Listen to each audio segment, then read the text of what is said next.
barricades as the family walked in. They've been here through much of the trial to support him. His mother here every day to support him.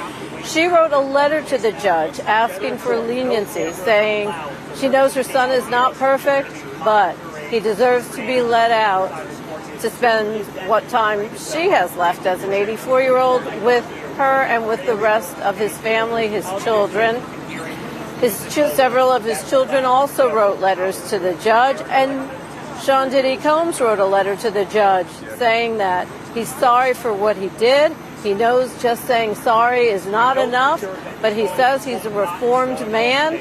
He won't be back in criminal court again, and that he feels like he's ready to be let out and move on with his life. He wants to be back with his family, to be a father to his children. At the same time, Cassie, his former girlfriend, who was one of the prosecution's star witness against him, also wrote her own letter to the judge saying Combs is not a reformed man and that he should be put in prison. He should not be let out. The judge having to weigh a lot of letters from people, and also we'll hear from Sean Diddy Combs in court. He's going to have his chance to address the judge directly.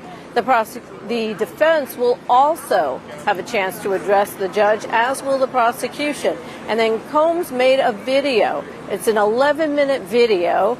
It goes over his life, his music career, his bad boy entertainment producing career. It shows the schools in Harlem, the charter schools that he opened. It's just basically an overview of his life, painting him in a picture that he hopes will be favorable to the judge to let him out. Now, again, I mentioned Cassie earlier, his former girlfriend. Of course, Combs was convicted on 2 counts of the Mann Act for flying around his girlfriends and male escorts for the purpose of sex. Those are prostitution-related charges. They carry a sentence of 10 years in prison each. He was convicted of 2 of those Mann Act charges. He was acquitted on the more serious charges that would have landed him in prison for the rest of his life. That was sex trafficking and also racketeering, the RICO Act.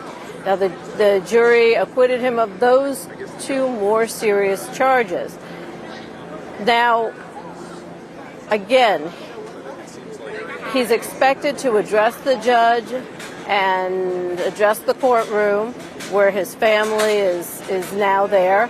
And, some of the things we've seen out here, a large crowd in front of the courthouse and a lot of reporters.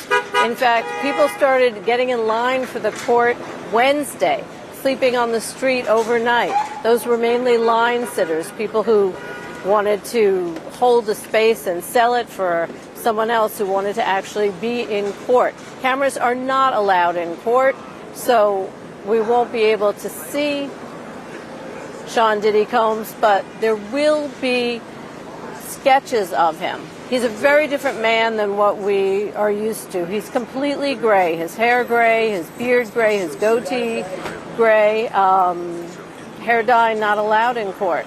Hair dye not allowed in jail.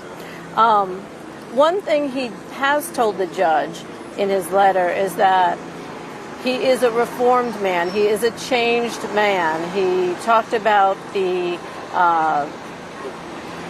his time spent in jail teaching other prisoners life skills. That's one of the things he said he's most proud of, that the other prisoners were asking him for advice on business, and he was able to teach a course to them about how to act, how to do business, how to have some life skills. And also he said that he told them about how sorry he was for what he did. Now, again, he wrote a letter to the judge, and that was released yesterday. And in that letter, he does say that I've had to look in the mirror like never before. My pain became my teacher, my sadness, my motivator. I have to admit my downfall was rooted in my selfishness. So he talked about how he was sorry for the things he did to his ex-girlfriends. We, of course, in court saw that widely publicized video of Diddy beating up Cassie in the hotel hallway. And then Cassie, one of the other things Cassie said in the letter to the judge was that it wasn't until that video came out that Combs finally took accountability for what he did to her. Cassie said prior to that, Sean had denied any physical violence with her, and then once the world saw that video, he actually apologized and said that it wasn't him. Another thing he tells the judge in his letter is that he's been able to be drug and alcohol free for the 13 months he has been in jail. It's been like a substance abuse program for him, and he's never been alcohol and drug free prior to that. Another thing that he told the judge, I lost my way. I got lost in my journey, lost in the drugs and the excess. So again, in this 4-page letter that he sent to the judge, he's taking responsibility. But Cassie, one of the star witnesses for the prosecution and his former girlfriend, said to the judge in her own letter, no, he's not. He's not sorry. He needs to be held accountable. She wants him to spend more time in prison. Again, the prosecution asking for 11 plus years. Diddy's own lawyers and Diddy saying that he deserves to be out of jail now. He served 13 months. They only want him to serve 14. Again, we're awaiting word from inside the court where we have 2 reporters to find out exactly what's going on, but we believe that Combs will address the court, and we know that there will be an 11-minute video of him shown to the judge. The judge weighing what prosecutors want against what Combs' defense team wants. Combs learning his sentence. Outside federal court in Lower Manhattan, I'm Julie Walker. Stay with apnews.com and our AP app for more information on the Sean Diddy Combs sentencing.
this way, come this way, come this way, and then this way.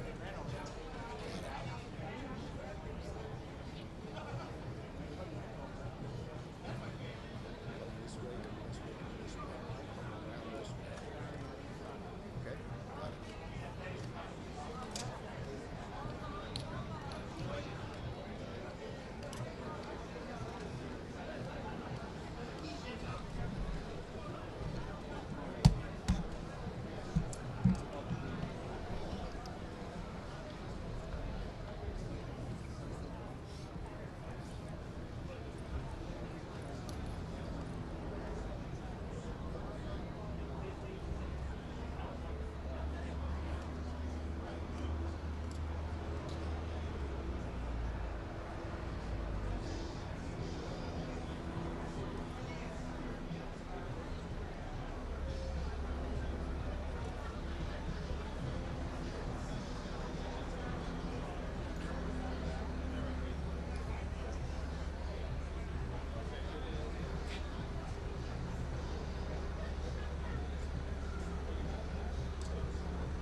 gotta cancel it here, right?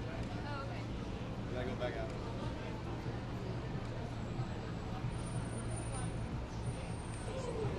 This way, this way.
So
you press past that. That's just taking a second.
Why I was asking. We need a little bit of time. Make sure. She's talking with the NYPD guys, so that's why I was making sure.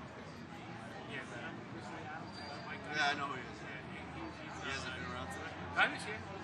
Oh. And actually, I have a copy of the court order on that. He's been for a year. Yeah, not to trial for a year.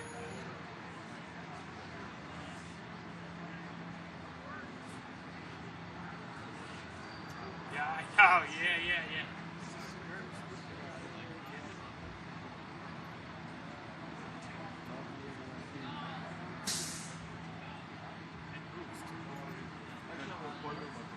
Yeah, we're on to the last one.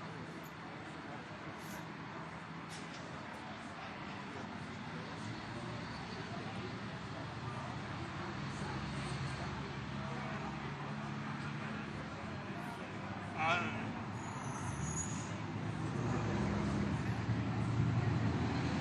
Yeah. Oh, wait. No. People.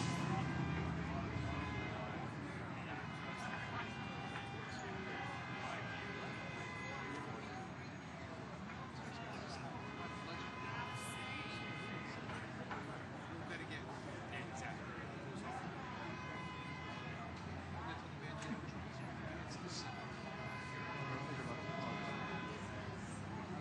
Yeah, but that's a 40-hour time. Yeah. No, well, the state originally had it. And the states, yeah, that's why the state did, not they didn't drop the charges, but they're not pursuing them until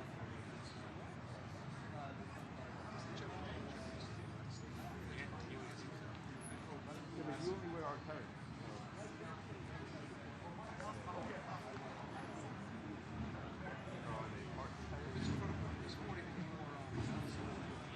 Yeah.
saw that. They did another block.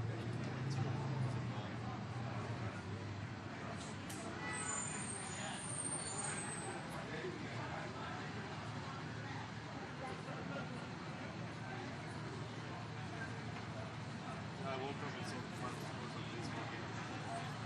I was kind of surprised. I didn't see like my phone. And I didn't see that. I was like, okay. But I still heard it. Oh, the kid pitched really good. He was blowing down the Red Sox. I saw the fifth inning. He had like 10 straight. Oh, you think CBS?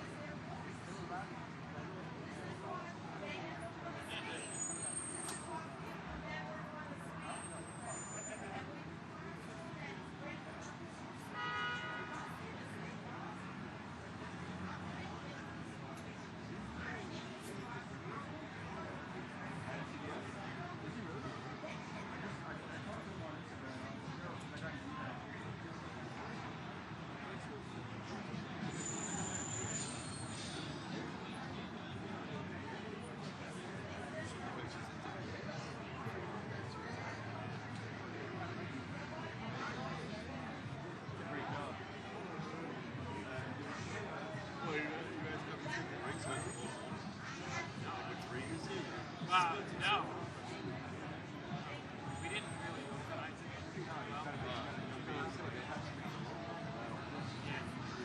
Yeah, you would think that, yeah. Should be. That's usually what you guys do when you have a couple people like this. Yeah. Split it up. You know what? This morning was chaotic.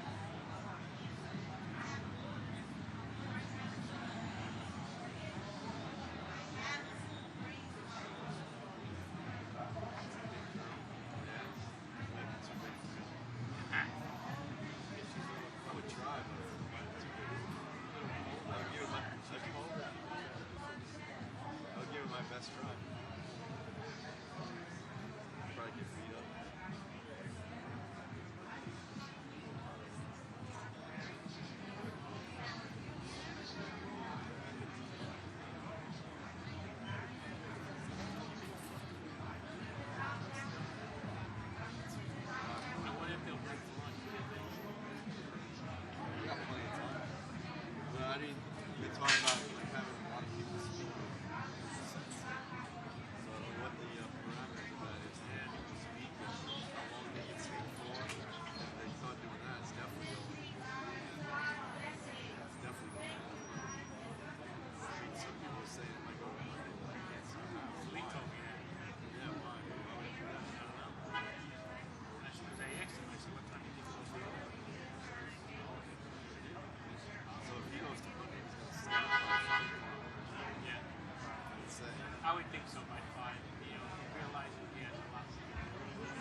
today is 8 and 10. What?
Yeah.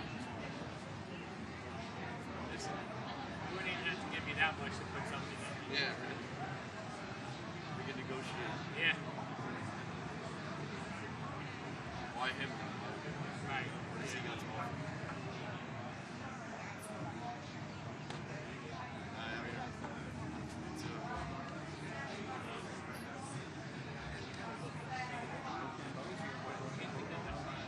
Where's she from?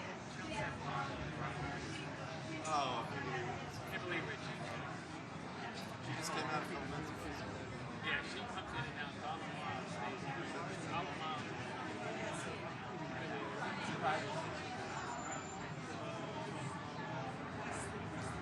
What's up?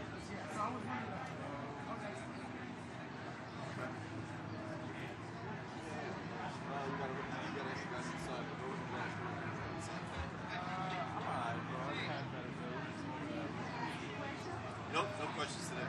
Sorry. All out. We're at our quota. Yeah. Right in the glass doors over there. Why? You think this is the line for that? Right in. Glass doors. Well, you know what though? That's the type of person that you want to help. Not aggressive to go in. No, I'm saying, but the line doesn't move an hour. Like, give me something. Even if it's a long line, it should live slowly.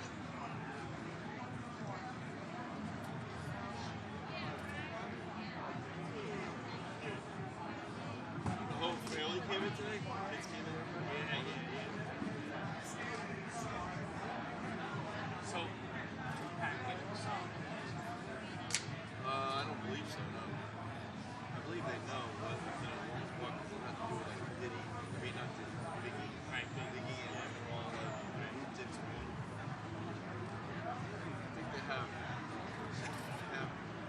ideas of who did it, but I don't think they're pretty solid.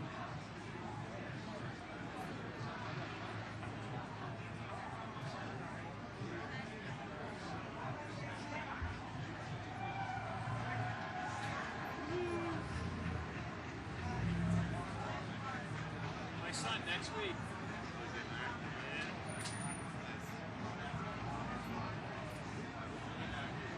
Somebody's got to do this once, torture himself.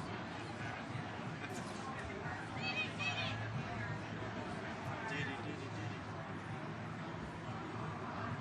wonder how you feel like today. I know you're probably getting some halfway. Don't know where. Like that's probably in the negotiation time. Absolutely. Like you already know, I'll give you this amount of time.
you go.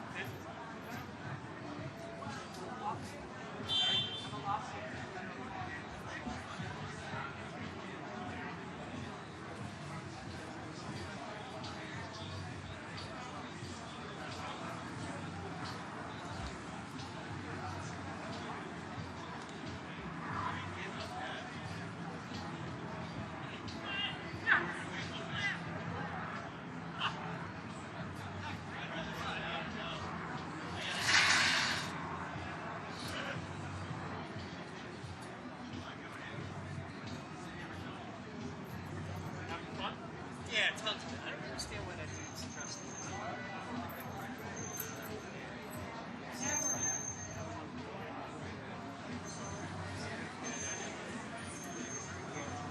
When you do, let me know. Yeah.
Oh, okay.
Good afternoon. This is AP News live stream of the Sean Diddy Combs sentencing. I'm Julie Walker, and we're here right across the street from the federal courthouse in Lower Manhattan, where Sean Diddy Combs is awaiting his sentencing. The 55-year-old music mogul is set to find out how much time he will be sentenced to for the prostitution-related charges he was found guilty of back in July. Combs was acquitted of the more serious charges of sex trafficking and racketeering. That's the RICO Act. He was found guilty on 2 counts of the Mann Act. Prosecutors want the judge to send him away for 11 years. Combs and his lawyers basically want time served. He's been behind bars at the Metropolitan Detention Center in Brooklyn for about 13 months. Now, prosecutors are blasting Combs for, according to them, booking some speaking engagements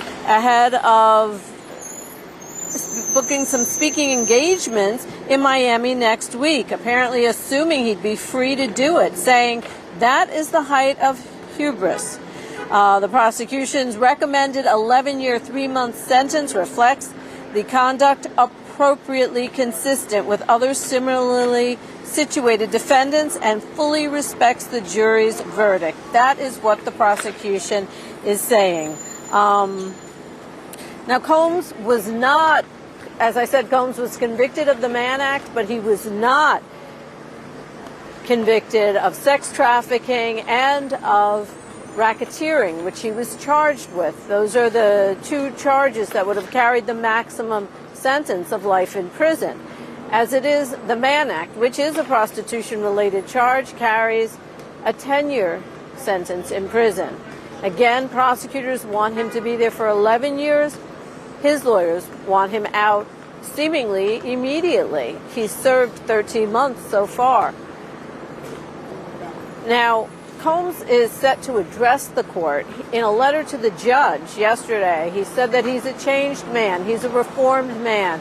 He feels like the time he spent at the Metropolitan Detention Center was enough time to change him, to make him a better person. He says in the letter that he knows saying, "I'm sorry," is not enough, but he says he is sorry. Now, Cassie, the prosecution's star witness and Combs' former girlfriend, sent her own letter to the judge saying that he should get the maximum sentence, saying that he's not a changed man, saying that she doesn't believe him, and that when she said that she was assaulted, no one believed her, and he denied it until that infamous video came out of Combs beating up Cassie in the hotel hallway. Several other people have written letters to the judge, members of Combs' family. His mother, she's 84. She says, yes, my son has flaws, but he deserves to be out of jail and spend the rest of his time with her and with his 7 children. 6 of those children are in court now. They are teens and adults. The youngest, who's not there, is a 2-year-old. Those teens and adult children of Combs also wrote letters to the judge, pleading with him to let their father out, saying that he is a good man and he is a good father, and they want to spend time with him. And in Combs' own letter to the judge, which was 4 pages long, he talked about how he missed his children, how he missed important events with them, taking one to college, graduation, other events that he missed that were family time. And again, saying that he's changed, that one of the things that happened to him while he was in jail was that he was able to get off of drugs and able to get off of alcohol. He says he's been drug and alcohol free for 13 months, even though those things can be found in jail at times because they're smuggled in. He says he's not doing any drugs or any alcohol. He also told the judge in his letter that he believes that he will never be back in criminal court again, that he is leaving those ways behind him. He said he was appalled by the things that he had done, and again apologized for them. Now, one of the people who was set to speak today is no longer speaking. That's a former assistant, and she testified under the pseudonym Mia. And she had said that she's no longer speaking because prosecutors say she's no longer speaking because she felt intimidated by the defense after they wrote a letter to the judge. Now, the people who are speaking or who are supposed to speak are his children and two doctors who treated Combs and Combs himself. You know, the trial took 6 weeks, just a little over 6 weeks, actually almost 2 months. We were done, though, by July 4th. So Combs has been waiting for sentencing since the beginning of July, and he's been waiting in jail. He asked for bail and was denied by the same judge. He asked for bail more than once and was denied. So it doesn't seem likely he'll be getting out anytime soon. However, no one knows. I mean, it's a big guessing game. And I just heard a cheer go up from the crowd behind me. And I'm not quite sure what's happening in court at this very moment. We do have reporters in court. I am waiting to get an update from them as we speak. But a cheer did go up from the crowd outside court. Now, the line to get into court started forming Wednesday. There were line sitters out here holding spaces for people willing to pay them. There were more line sitters on Thursday when we were here, and then when we got here at 6 a.m., there were people already outside court lined up to get in. That's the only way you're able to see what's happening, because none of the proceedings are broadcast. There are no cameras in court.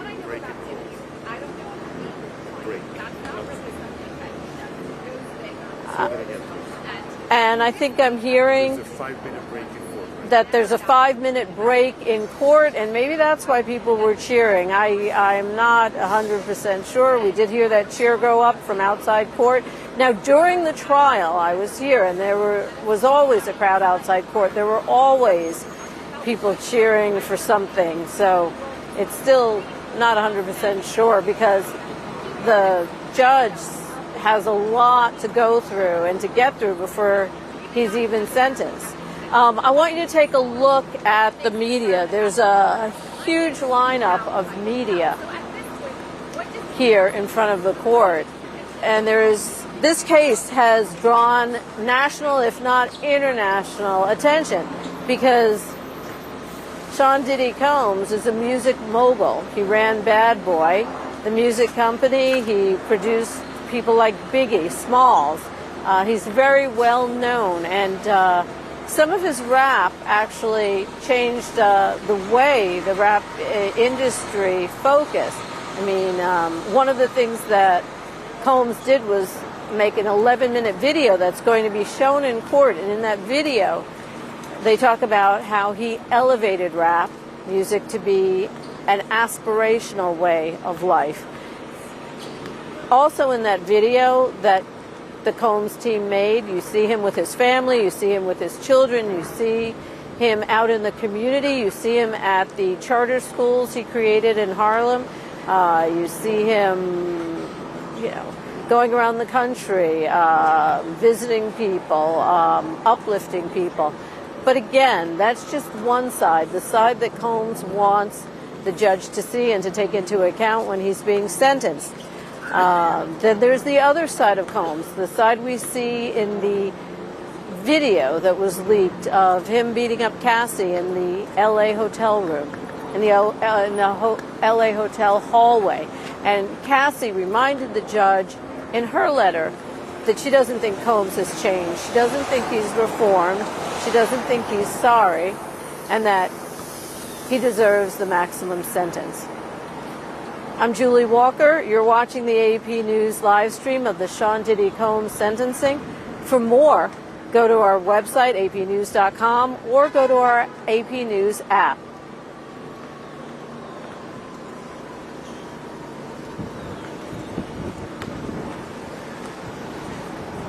Clear?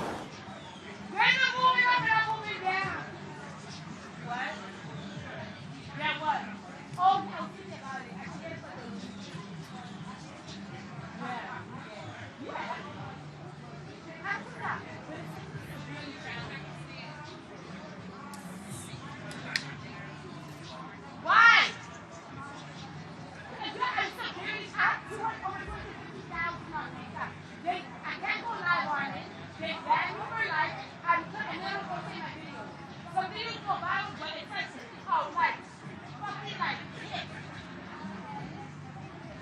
hate TikTok. You want to show my TV? Wait, what live you on? TikTok or YouTube? Oh, forget it. YouTube, TikTok, you can't do nothing. Wow, baby, you rich. You rich. You think you go live on TikTok, Instagram? I don't even tell you go live on Instagram. Instagram for when you only have that too. I got one year that why? What you do? No, you do a bunch of I know that. You do everything. But I like you, you're tough. You actually walk the way. You actually do it. You're a little tough. I was like, oh my God, you really fucking do that? And you did it. I was like, no way you fucking did that shit. Wow. So yeah, never. He's really the latest one, right?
kid, yeah. The ones who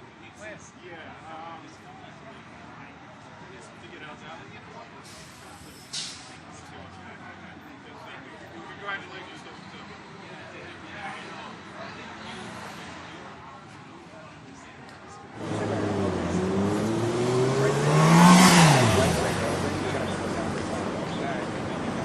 Three, two.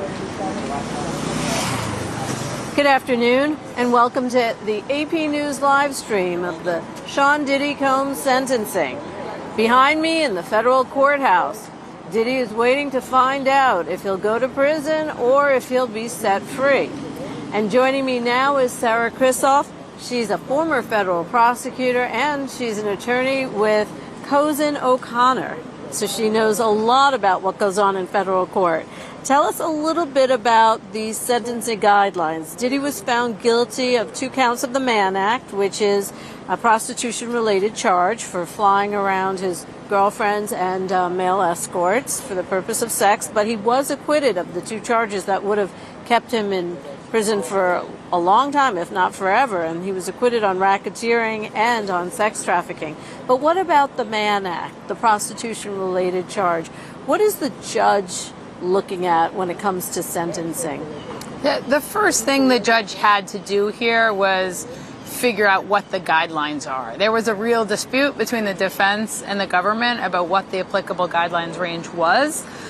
They were vastly different estimates, and the judge sort of parsed through all of that and decided he agreed with probation's determination of the guidelines, which is really right in the middle of 70 to 87 months. But the probation is really an arm of the court, and they have an obligation to independently determine the guidelines as well. But ultimately, the judge is sort of taking everyone's input, coming up with what he thinks is the appropriate guidelines range, and then that's the starting point, I think, for him in imposing sentence at this point.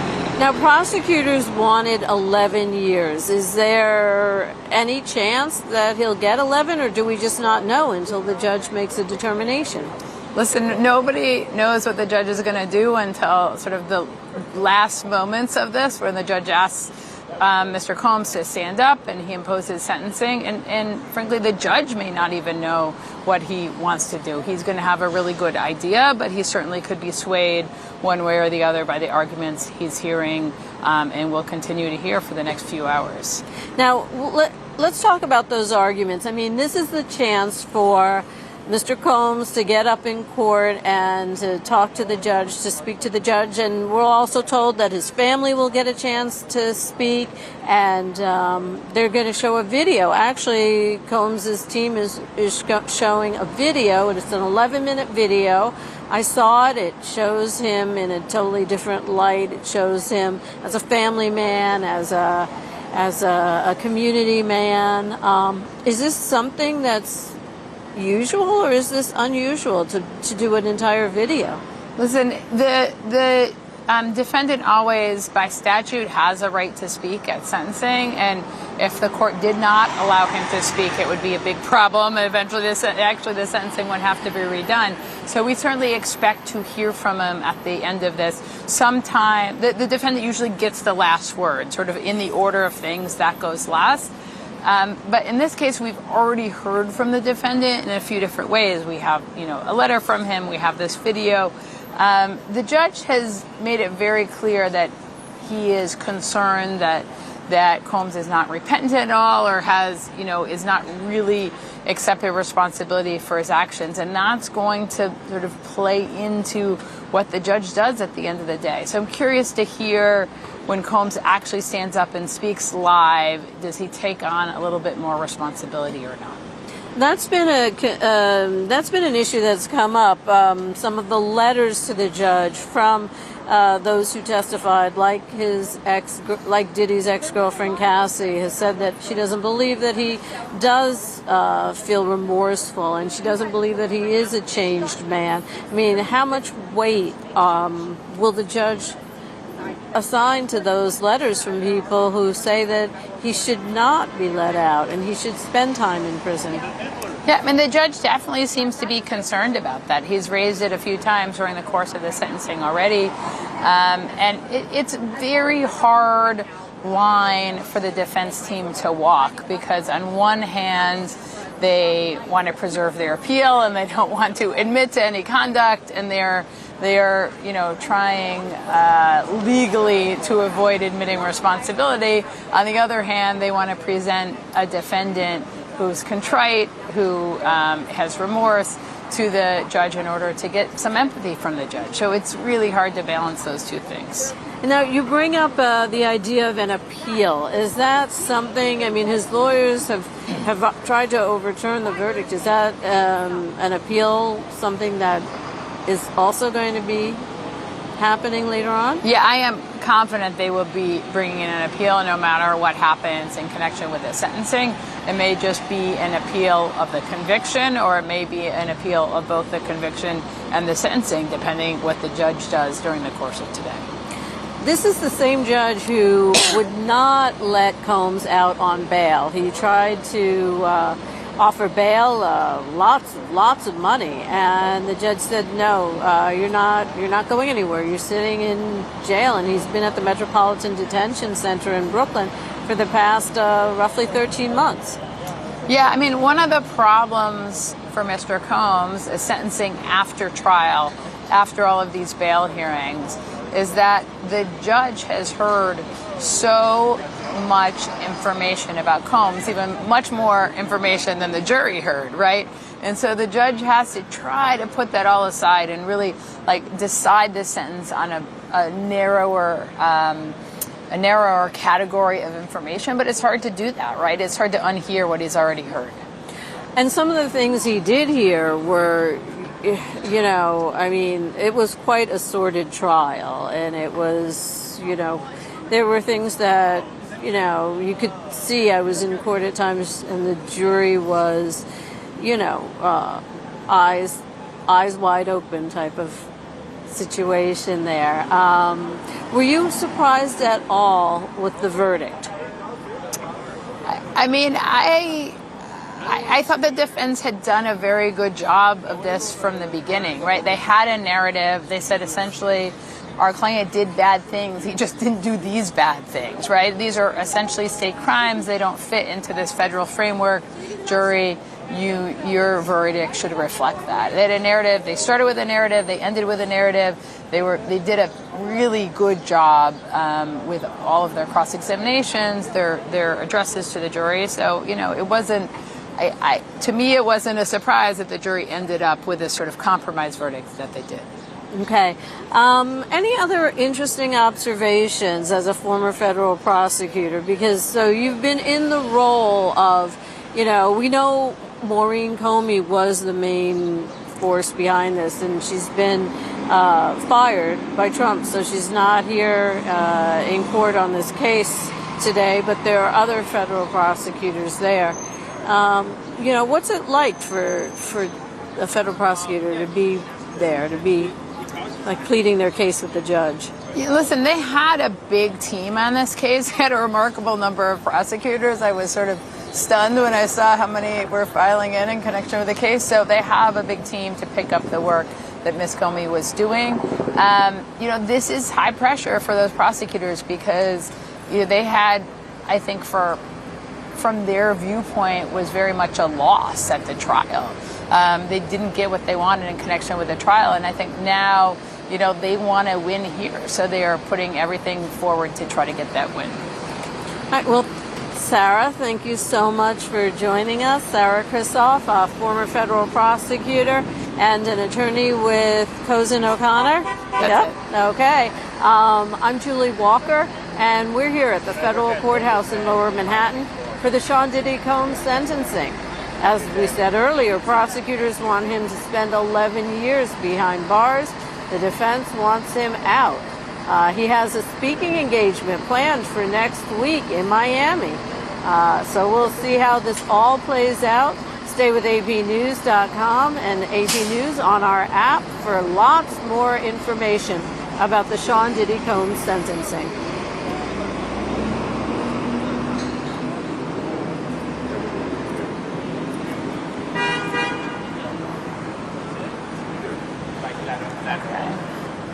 Thank you And so of course, much.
Actually, you know what? Where you going to? The clerk? Yeah. Instead of going this way, go right down to the driveway. That should be open. I'm pretty sure that's open. Go right down. 158 or 158? Yeah, yeah. You see it right there. Instead of going down there, Yeah. down the steps, just go right there to the driveway. Make a left. You're good to go. Thank you so much. That was about to happen. That was about to happen.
because I didn't want to get hit by cars.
I'll see you later, right?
Good afternoon. Welcome to AP News live stream of the Sean Diddy Combs sentencing.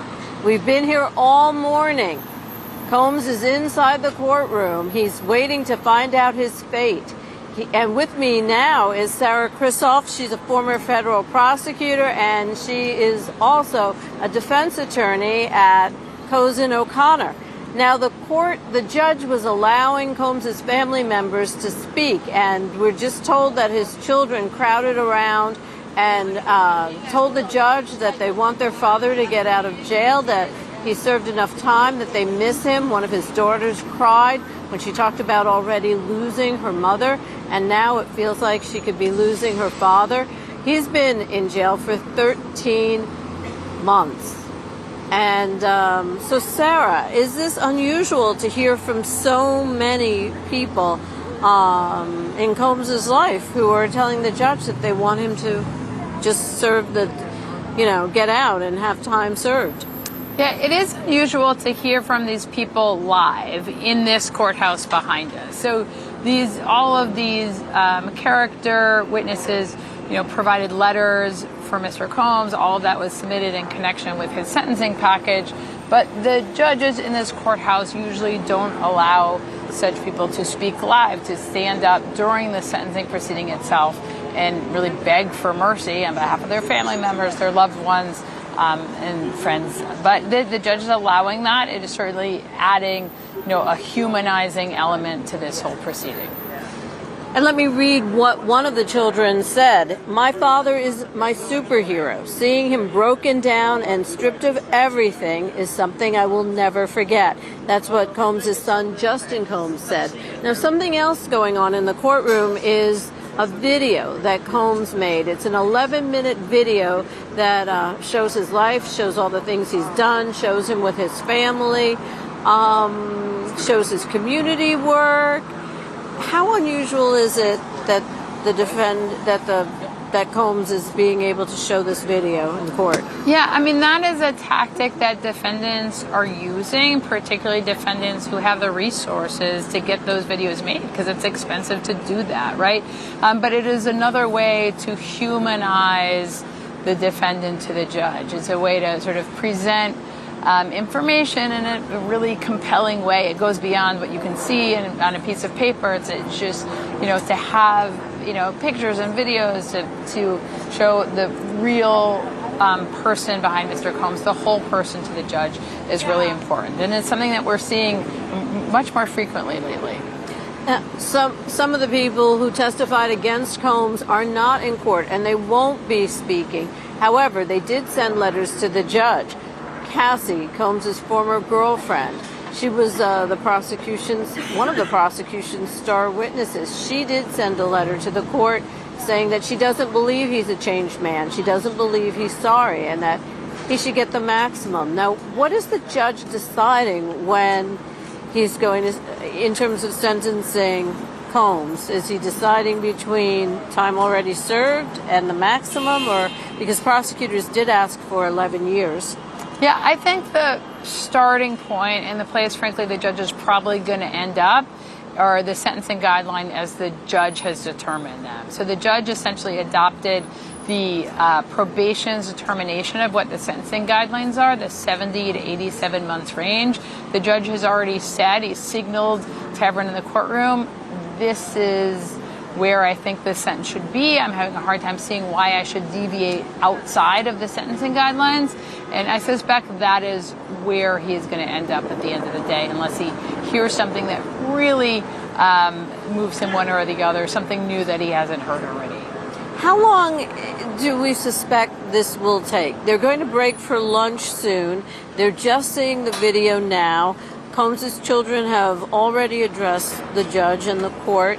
I mean, is this, it's Friday. Is this going to last through the weekend and go into Monday, or will it be over by the end of today? Well, there are definitely a few more steps that have to happen here, right? So it is possible when the defense is finished with its presentation that the government wants to respond to that. They may have things to say based on what Combs' lawyer said, based on what his family said. I suspect they're going to get up and say, this is all very compelling what Combs's family said, but he brought this upon them, right? Like he committed these crimes, he has caused this harm to them. And so, I highly suspect they are going to have trouble staying quiet after the defense presentation. So we're going to have an opportunity to hear from the government again, and there may be some back and forth between both sides. And who gets the last word?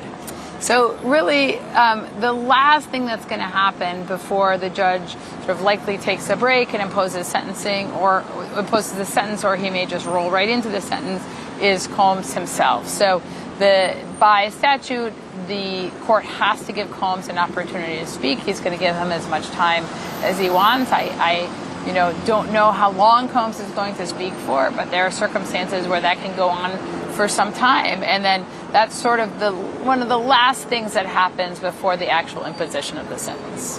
Now, another person actually, the court will not hear from is a former assistant of Combs who testified for the prosecution. She went by the name Mia. That wasn't her name, it was a pseudonym. She had wanted to address the court, but then Combs's defense team sent a lawyer to the court, sent a letter to the court, and the prosecution said that Mia felt like she was being, felt like she couldn't come forward.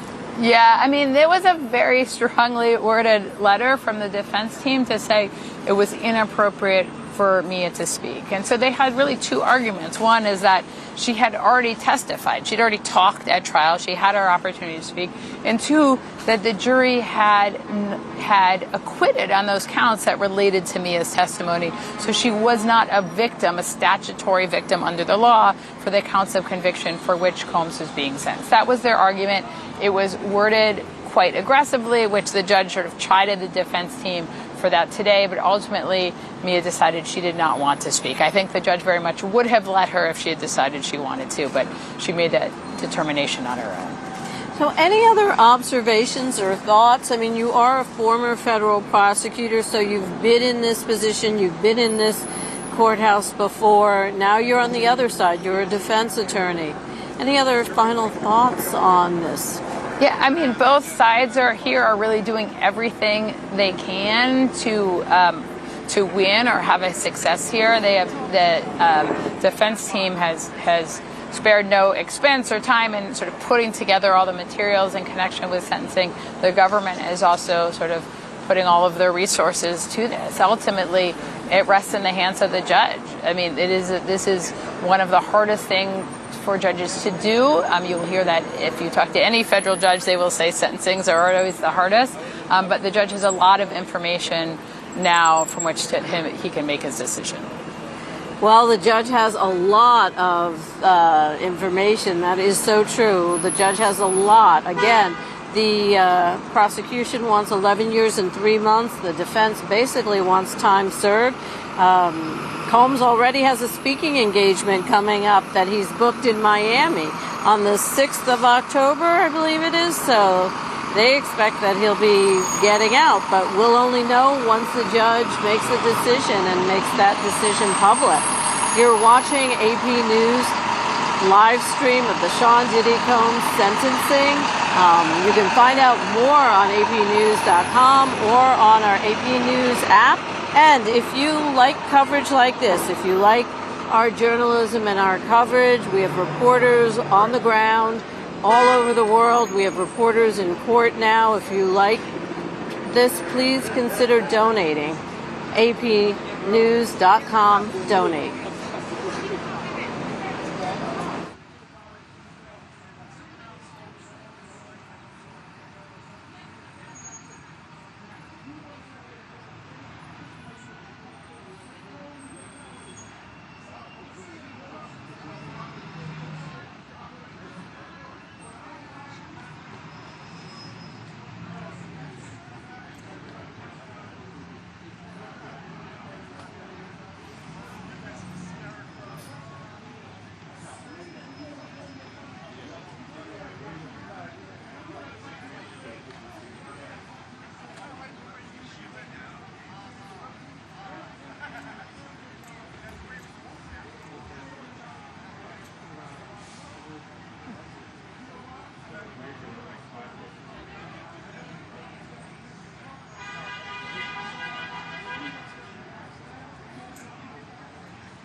I know he will. He does it for the family.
Who's that lady again? It took me like 8 weeks to know all that.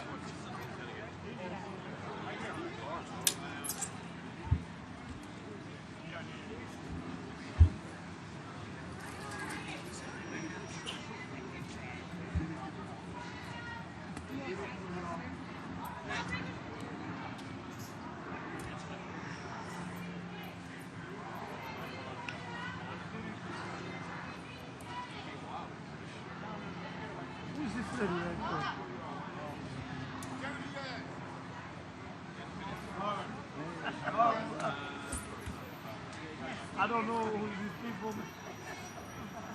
I got no idea who the hell they are.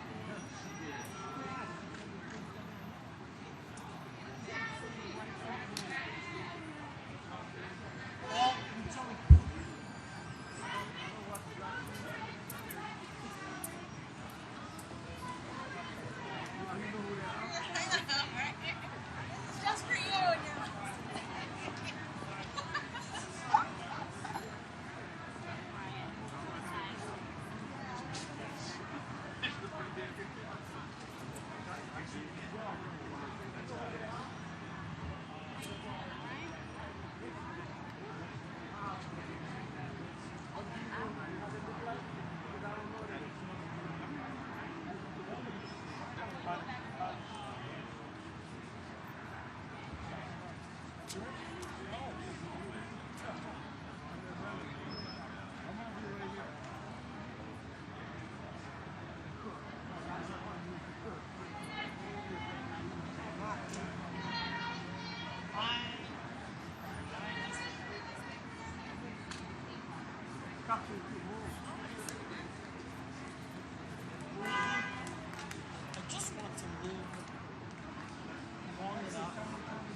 went left inside because I like staying too long.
vache.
Which one? Pink one? It's possible. We need it? Use this. That's not yours.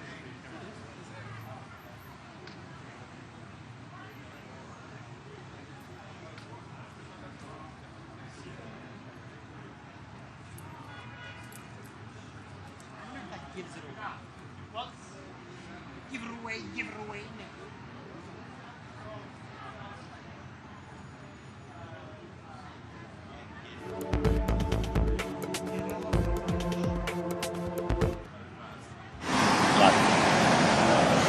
Welcome to AP News live stream of the Sean Diddy Combs sentencing hearing. Behind me, the courthouse, where Sean Diddy Combs will find out from a judge how long, if at all, he'll be in prison. Joining me now is Mike Sisak, AP reporter, who's been in court all day with Combs. He's been in court the whole time during the trial as well. What are you seeing? Well, I think the big question today is how long will Combs' sentence be, but the more immediate question is how long will his sentencing hearing go on for? Right now we're at a lunch break. We've heard so far from 2 lawyers speaking on behalf of Sean Diddy Combs, and then we also heard from 6 of his 7 children. All of his children except for his 2-year-old daughter spoke in court, spoke about how their father is a hero to them and that they want him back in their lives. Then right before the lunch break, lawyers for Combs played a video, an 11-minute video that showed highlights of him as a father, as a family man, as a businessman, and also highlighting some of his philanthropic endeavors, charter schools that he founded, running in the New York City Marathon, things like that. All of this to try to convey to the judge that Sean Combs is a changed man and not the person that was put on trial, accused of heinous crimes, violence, and ultimately convicted of 2 prostitution-related offenses. Now, of course, we also heard from prosecutors. They were emphatic in their arguments to the judge, Christy Slavic, the prosecutor, saying that despite what you may hear from the defense, that Sean Combs is a changed man in his year plus in jail, that you have to remember the underlying conduct here, that he is admitted to domestic violence, that he was shown on video in that now infamous tape of the Intercontinental Hotel in Los Angeles, where he is beating and kicking and dragging Cassie, his former girlfriend at the time. The prosecutor trying to counter the narrative that Sean Combs is this changed person by reminding the judge, as the judge is formulating this sentence, to consider the totality of the evidence and everything that came out during this trial. Other people reminding the judge to consider that they think Sean Diddy Combs is not a changed man. Cassie, his ex-girlfriend. At the time, she was his girlfriend, and she's the one in the video seen being kicked and punched by him. Now, she sent a letter to the judge saying that she doesn't believe he's changed, she doesn't believe he's sorry, and she wants him to do serious time. That's right, yeah. The judge received letters from Cassie, Cassandra Ventura, the R&B singer, who I think dated Combs for more than a decade and was a key figure in this trial, key witness for the prosecution. They also received, prosecutors conveyed a letter from a woman who testified under the name Mia. Mia was supposed to speak in court today, but the prosecutors said to the judge that she has decided not to do that, in part because she felt bullied, intimidated by Sean Combs' lawyers.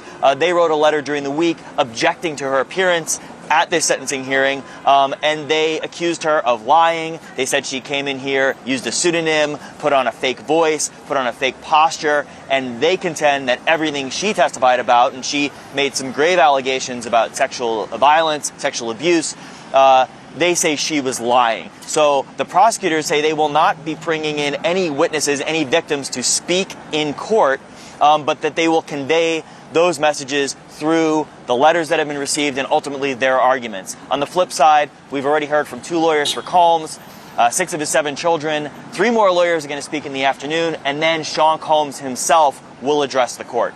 That's because the accused always gets the last word. I mean, he will have his right to speak, even though he didn't speak during the trial. He didn't take the witness stand, which of course was his right during the trial, but he will speak today.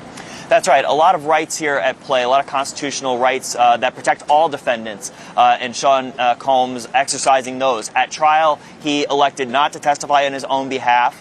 He spoke briefly in court during the trial, just conveying to the judge that he was making that decision not to testify on his own volition and his own accord. And then today, his lawyers have said that he will exercise his right of allocution, it's called, which is a defendant's right to speak in court, to potentially show remorse, to try to convince the judge to show leniency. And Sean Combs gave a preview of what he's going to say in court in a 4-page letter that he sent to the judge yesterday. In that letter, he talked, as his lawyers did today, about being a changed man, about how going to jail after his arrest in September of 2024 has allowed him to kick drugs and alcohol, how while behind bars he has taught a class to other inmates, conveying his business skills in a 6-week course that was called Free Game with Diddy. And then in other letters sent in by his lawyers, there are people who say that he's going to continue to teach and continue to impart his knowledge on people. He has speaking engagements, in fact, lined up for next week in Miami, a point that prosecutors seized on and said he is acting like he's going to be a free man in just a few hours or just a few days, scheduling appointments outside of jail. Prosecutor Christy Slavic said that was the ultimate hubris because the judge has not yet decided on a sentence. Prosecutors want more than 11 years in prison. Combs' lawyers want him released almost immediately. They're calling for 14 months, which is just about going to line up with how much time he's already served. And then the sentencing guidelines are about 70 months, right? Yeah, about 6-7 years. In the federal court system, there are these things called federal sentencing guidelines, and they are established essentially to make sure that John Doe and a person in Oklahoma and a person in California and a person in New York and Sean Combs are all sentenced under the same basic formula and the same basic amount of time. Now, there are various factors, the severity of the offense, criminal history, and then other factors. Prosecutors, for example, wanted an increased offense score, they call it, or increased time for certain things that they say were relevant to this case, the violence and the brutality. There were some enhancements, as they call them, including for coercion. Now, you have to remember that Sean Combs, there was a split verdict at his trial. It was a mixed verdict. He was convicted on 2 prostitution-related charges: transportation for the purposes of prostitution, a violation of the Federal Mann Act, which is a century-plus-old statute. Those charges, 2 counts, each count is punishable by up to 10 years in prison. He was acquitted on the more serious charges of sex trafficking and racketeering conspiracy, which could have landed him behind bars for the rest of his life. Those carry a maximum life sentence. So he was acquitted, and he, celebrated a partial victory when the trial concluded in July. But at the same time, he is facing potentially years behind bars. And the judge has said that while the jury acquits you on charges, it does not necessarily acquit you of conduct. And the violence and the coercion and things like that can factor into how the sentence is handed out. Now let's talk about how Diddy looked in the courtroom, because cameras are not allowed in the courtroom. We will be seeing sketches later on, but there are no cameras. So we only can go by what you tell us and what we see in the sketches. And I've been in court with you, and we see a very different Diddy.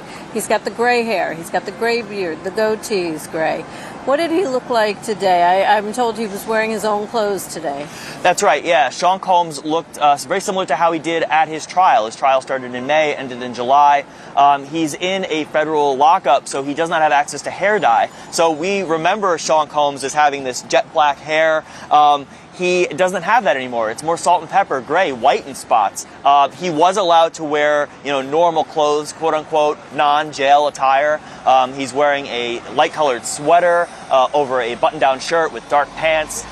He came into court. He waved to his family, his supporters in the audience. He conferred with his lawyers, put on a pair of glasses, and started reading some of the legal documents, some of the many, many legal documents that are involved in this case. But yeah, Sean Combs came from this jail where he's been for more than a year, and for at least a few hours today, he is looking the part of the Sean Combs of old, if not for the hair. Still the salt and pepper, not the black hair that we're used to. Well, Mike Sisak, thank you very much. I know you have to go back into court. I know we're on a lunch break now, but that doesn't last very long. Thank you for joining us. And if you like the coverage that you're seeing, if you like the AP News live stream of the Sean Diddy Combs sentencing, we have reporters on the ground all over the world bringing you stories and reporting. Please support us at apnews.com. Donate.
They're all going to speak over there, I'm assuming. They're all going to speak over there, I'm assuming.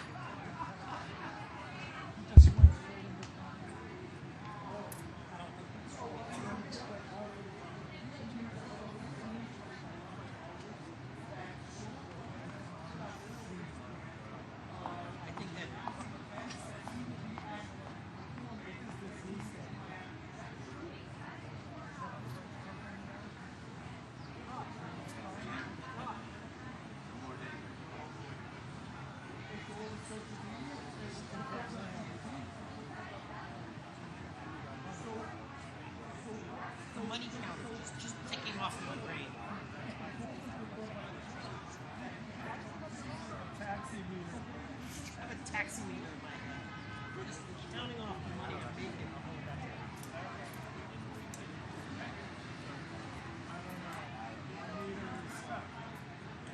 Set air to jail. I just think about it. So I've narrowed it down to 3 hotels, 4 hotels, 5. My next vacation.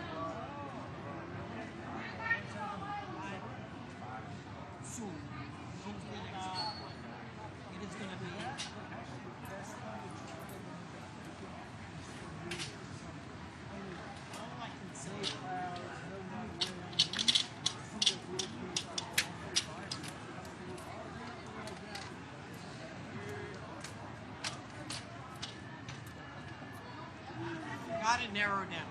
2 hotels are for me and my wife, and 2 hotels are for my kids. 2 is adult and 2 is for me. I haven't decided which one I'm going to go to.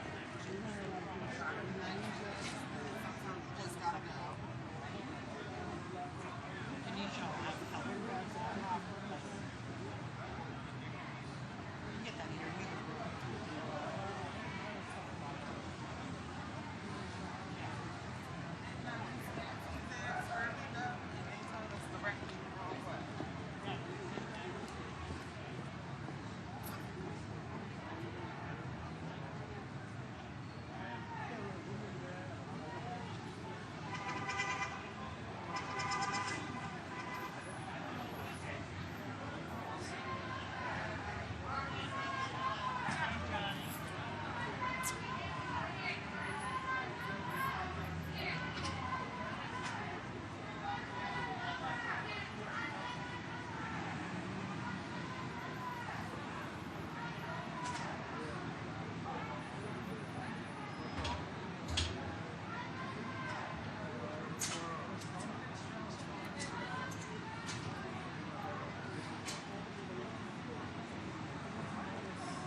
the dirty. Damn. I was feeling trash from the beginning.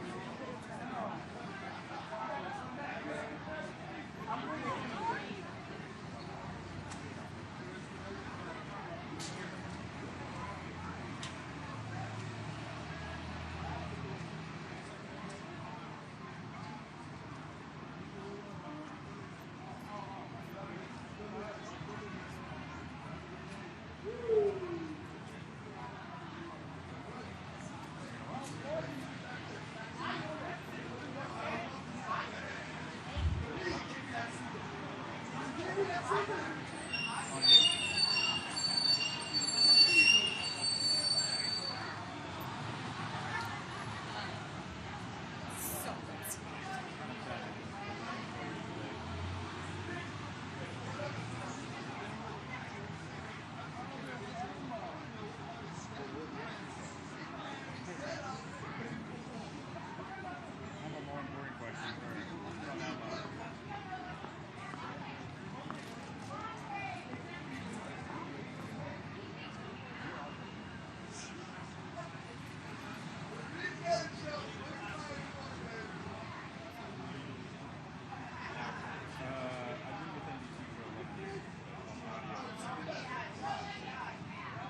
There's so much shit going on.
Alright, but I'm putting this shit down.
should go one more time. You never know when it's the last time.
June, the defense is still talking to the judge.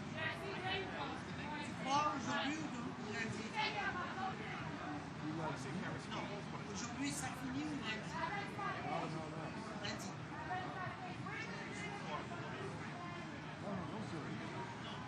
Lundi. Lundi.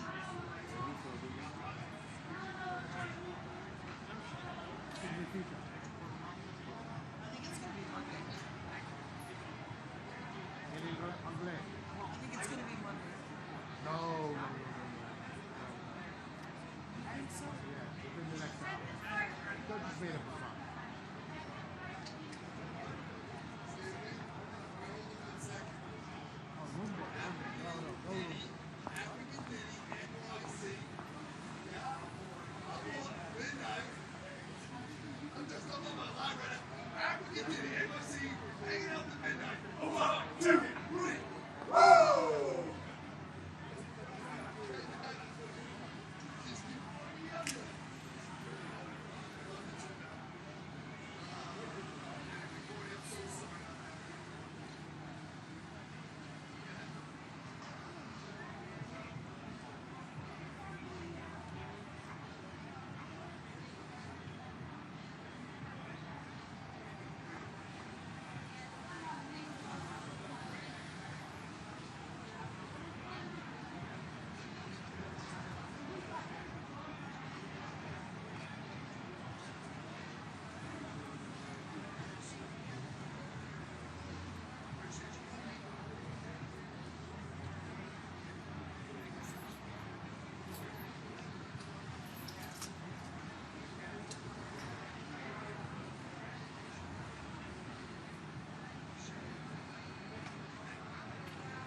have a statement. Everyone probably would be like, oh, they don't know the word.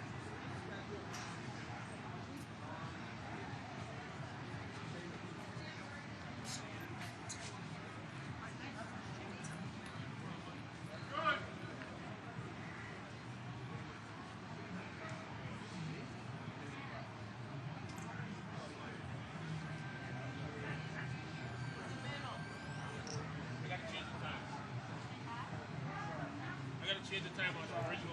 I didn't know you were working at 9:30.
Sit.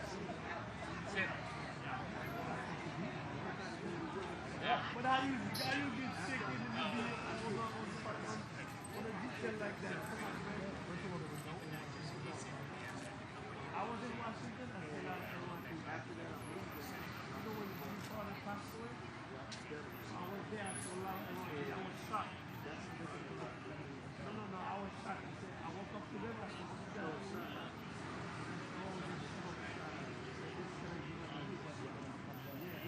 So then I went in the train station also. And when I get inside the train station, I said, "What are you? New York City?" So I took the pictures. I said, then I put them again. I said, "What you guys doing here? I'm glad to see you guys. I'm from New York. What you guys doing here? Oh, you give me the hand." I said, DC, what you guys doing here? We got a big van. But it was like loud. No. Why you didn't just say, hey, now the people that want you to do that, and I'll let you know.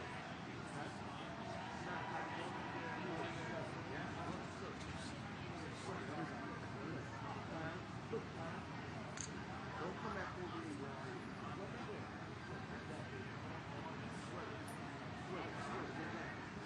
So, you didn't ask me how to wait. Then if it's question, then you should say, wow, aren't you straight? No, you didn't say it. That would be stink. The word stinking. When you say straight, you say stink. Now, you stay on the other side. Don't be afraid. I told you.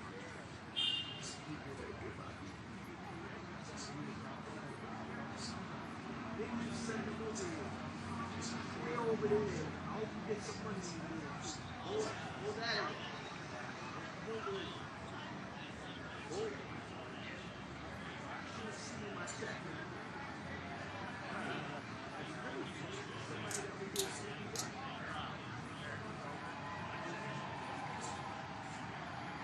It's crazy. Now you open my door.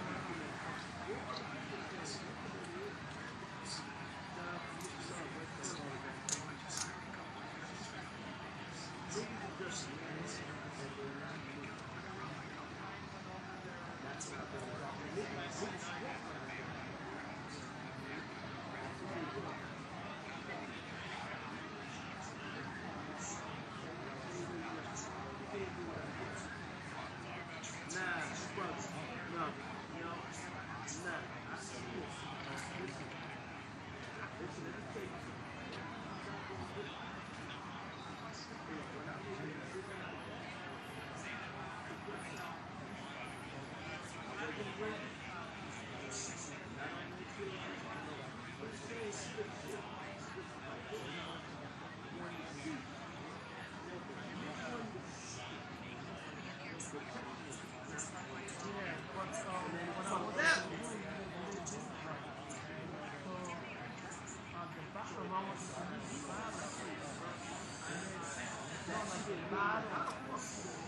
No, you see the ones on the side. And then like hooked up to the barrel.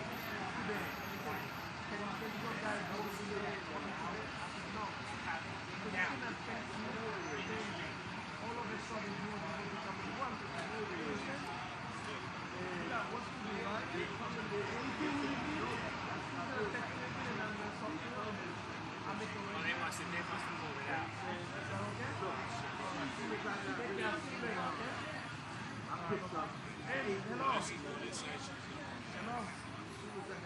Yeah, you working on the car? You don't fuck them. They're gonna throw it out. No. No. So what I want to do, I want you to have a sample, and then I text him the sample, and I text him the price. So he's gonna see how he's gonna look, and then how he go out. It's gonna be a lot of work for you to do it. No, I'm not. I have to put it on. So the car is just the magic, right? You can take download the car, the model, and you put the information that you have together. And then now, it's like you do on the side, right? Of owning. So you do a template for the owner, you say, right? And then that's it.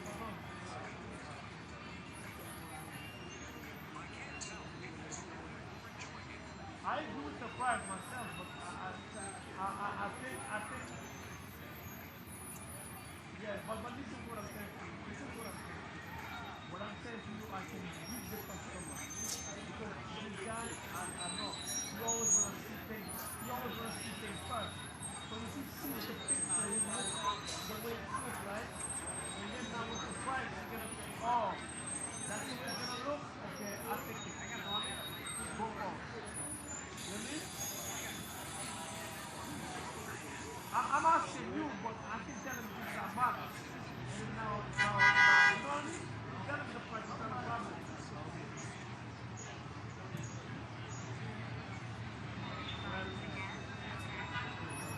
He wants to do it, though. The guy wants to do it. So, listen to what I'm saying to you. It could be up to you if you want to do it like that. Because I know this guy is going to want to come to do something. How is it going to look? You understand? Yeah, change that bar. You understand the price is not comfortable. They don't want to, I don't know how to say that. They don't want to buy pussy. You know how they say it? So you want to see something. So, okay, this is what I'm going to do. I'm going to tell him about the price. And then he says yes. And I say I'm going to do the food code. He said, okay, I will try that. Okay?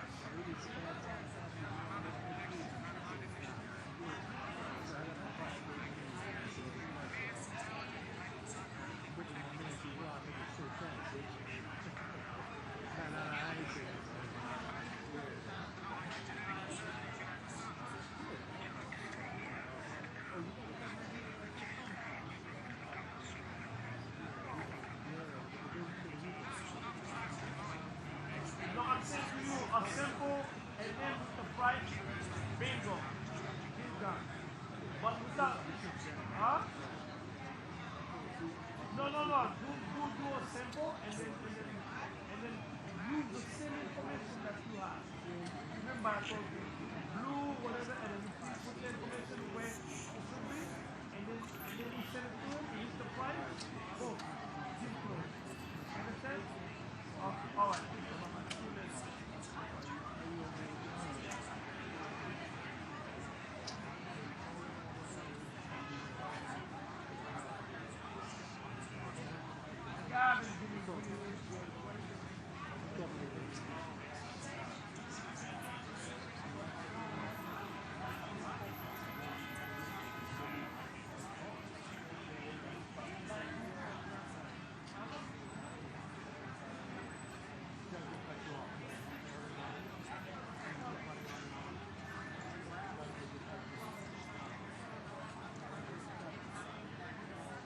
Close it. Close it.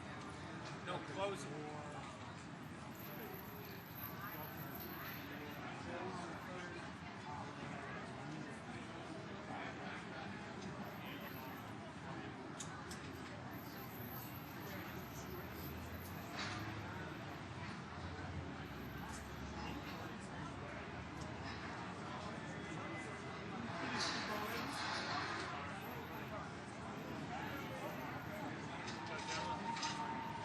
Ready?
I changed it once. That's what I mean, when I turn off all the RF stuff and all that shit, like,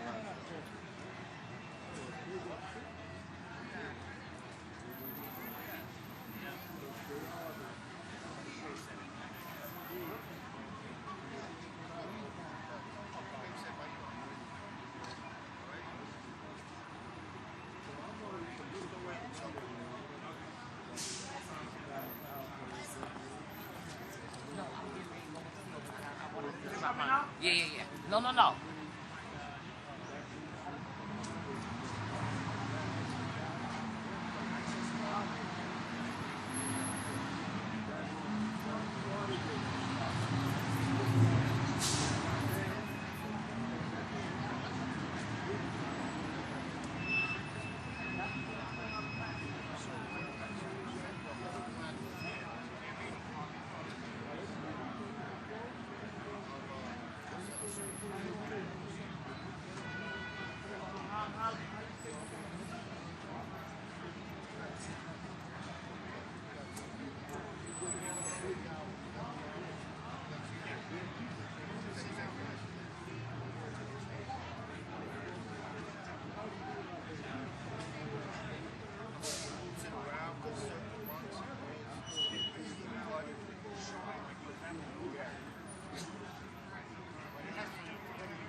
see him occasionally.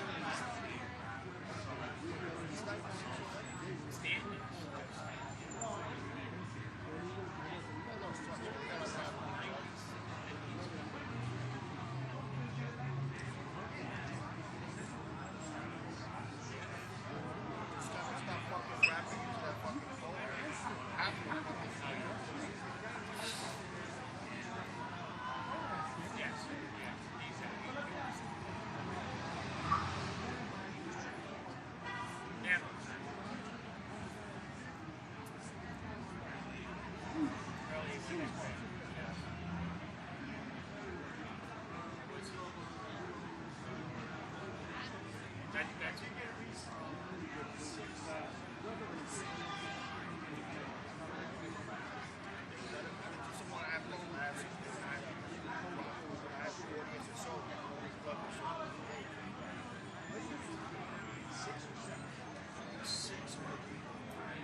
happen, but he just breaks the rules.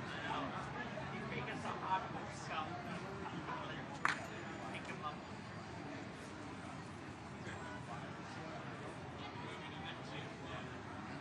Yeah, he thinks you.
But that came in the other day.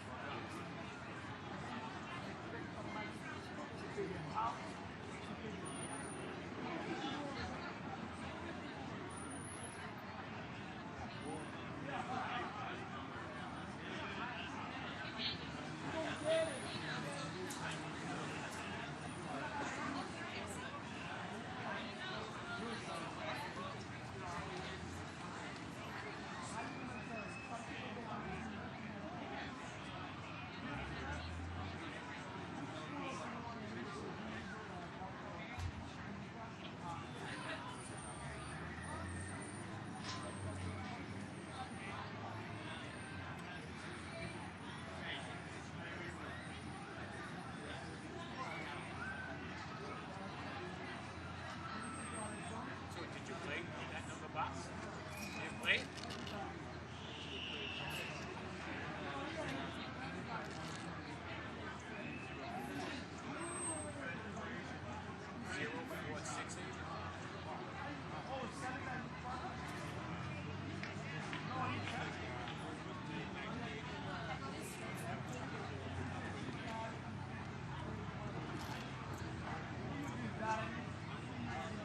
I play Leicester. 6-3-3. 6-3.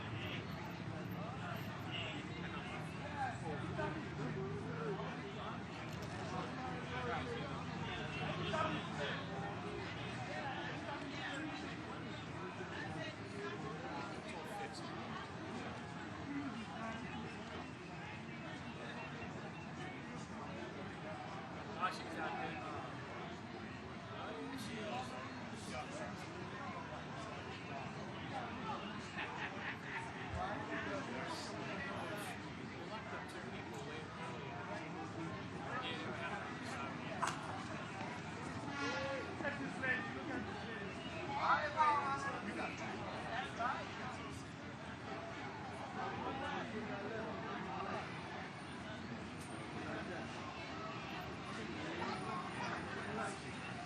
I don't know if it was hot that got locked up. I was supposed to complain and take over.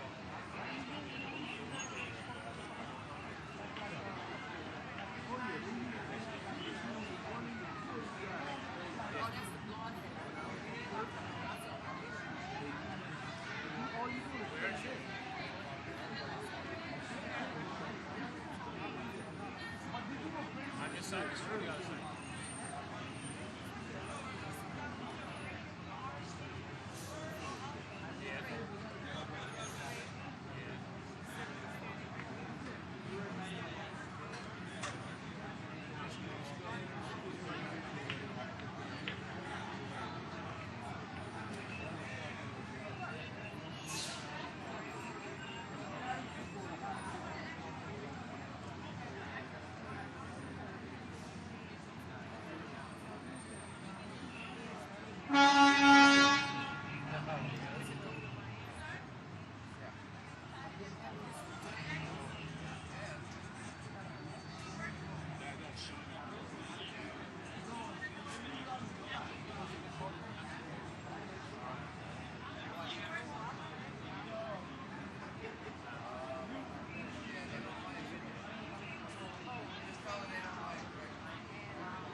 Hey, just coming to see what's up. So this is off. Okay, yeah, no. And then once I see, and then I'll, you know, Yeah, I got nervous. Someone over there was saying that there might be money. That's what I'm hearing some. I don't know. I'm just letting you. I'm just. I don't think so. He said he heard what you heard. Said. Lunde.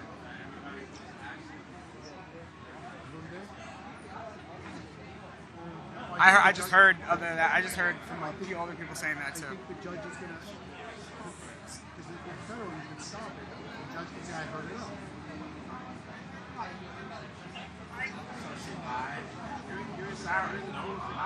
Oh, sorry. I don't know. We'll see. I was just letting you know what I heard.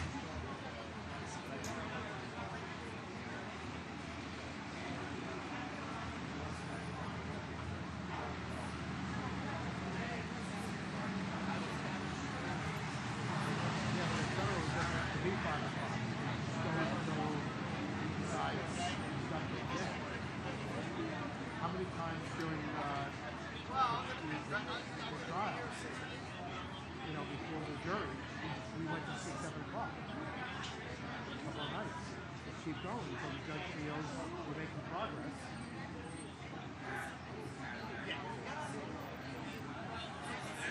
That's what he said. So we just talked about it. He said it early this morning.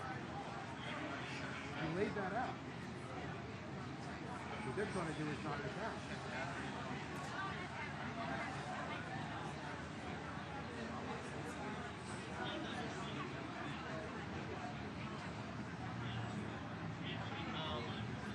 I think you shouldn't do it today.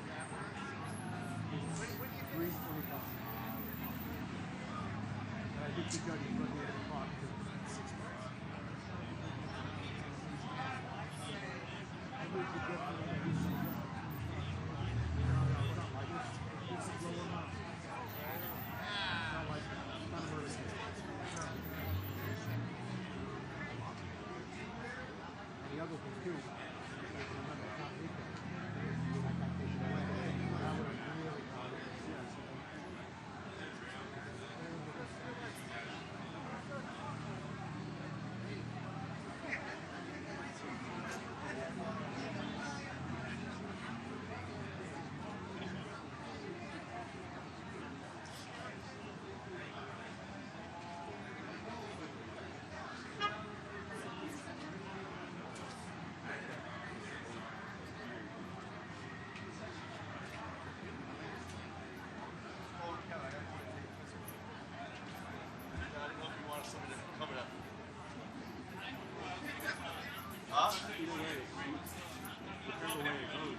money here, you know, starting to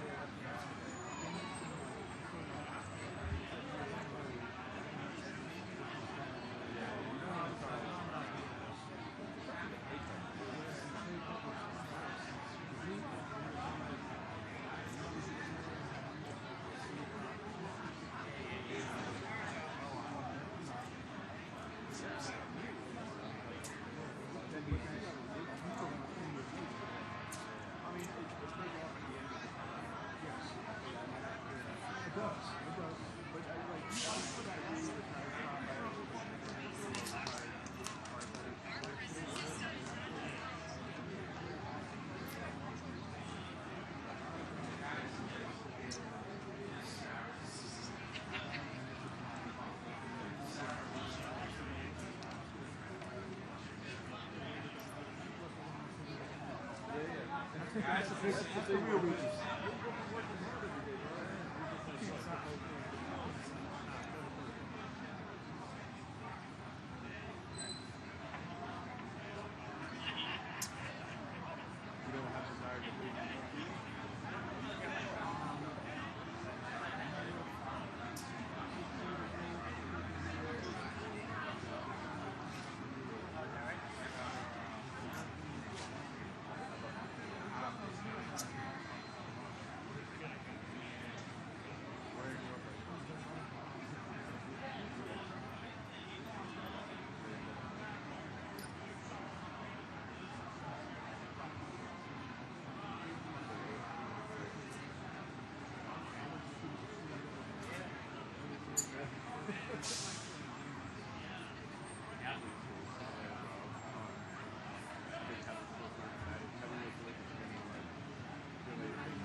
what did you just say at the beginning of the conversation? You think he's this?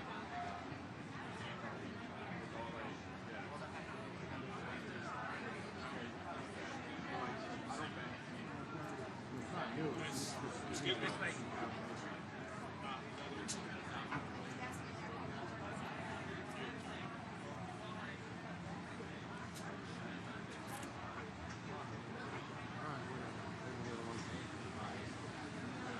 I'm out here with 400 chemicals and so on. Live news and TV. One person.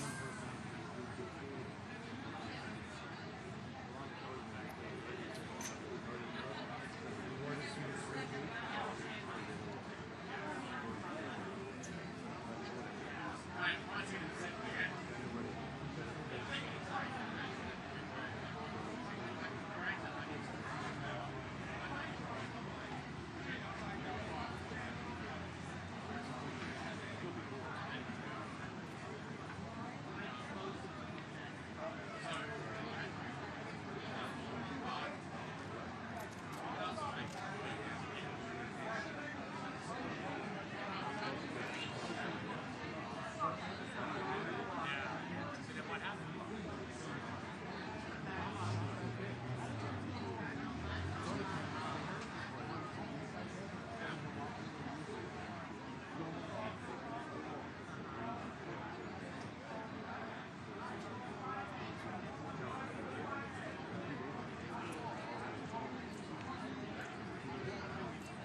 Yeah, they want me to use some vowels. And you told me it was close.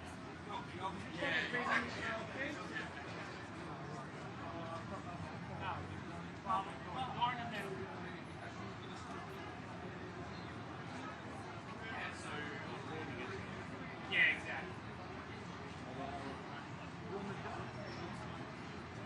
In time.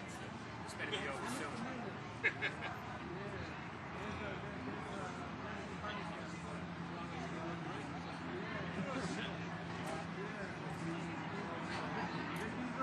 What?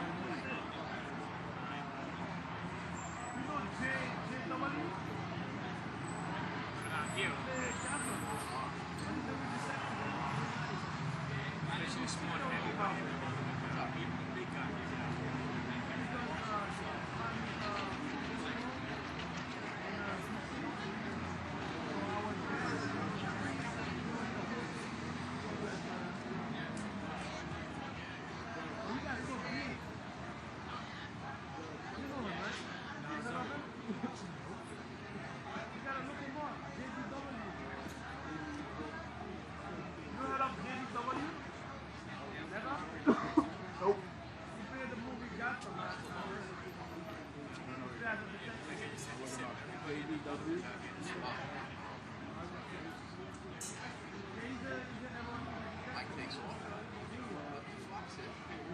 Yeah, he knew better. Yeah, we do. Yeah, right? Yeah, well, that's what they said.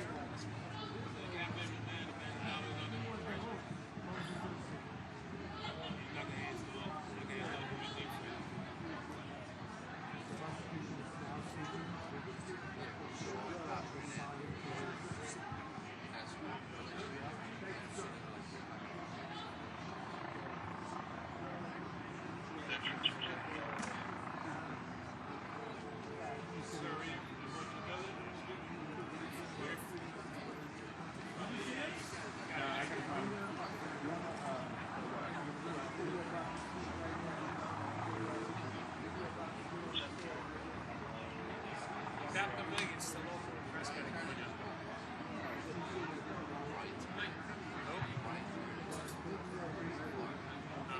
Yeah, yeah, yeah.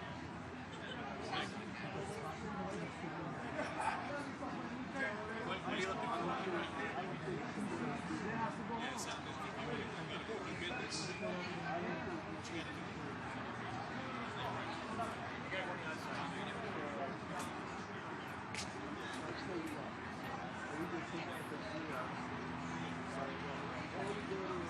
The middle door.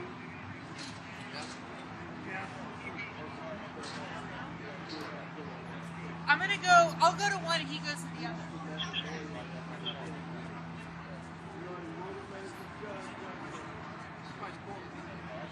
Yeah, it stopped. I put it back. Yeah, it does the security. It's Yes, NBC, one of them. I think it's I would say the last time.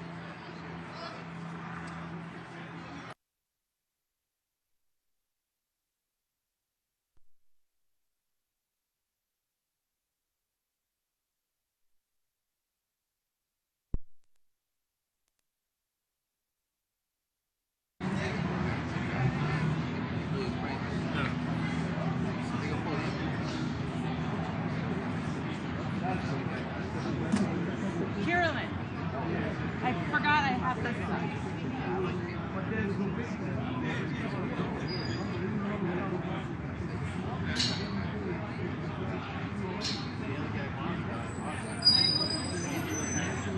Just wait here in case she comes out here. I know.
Welcome back to the AP News live stream of the Sean Diddy Combs sentencing. He's in this federal courthouse behind me, and he's speaking now to the judge.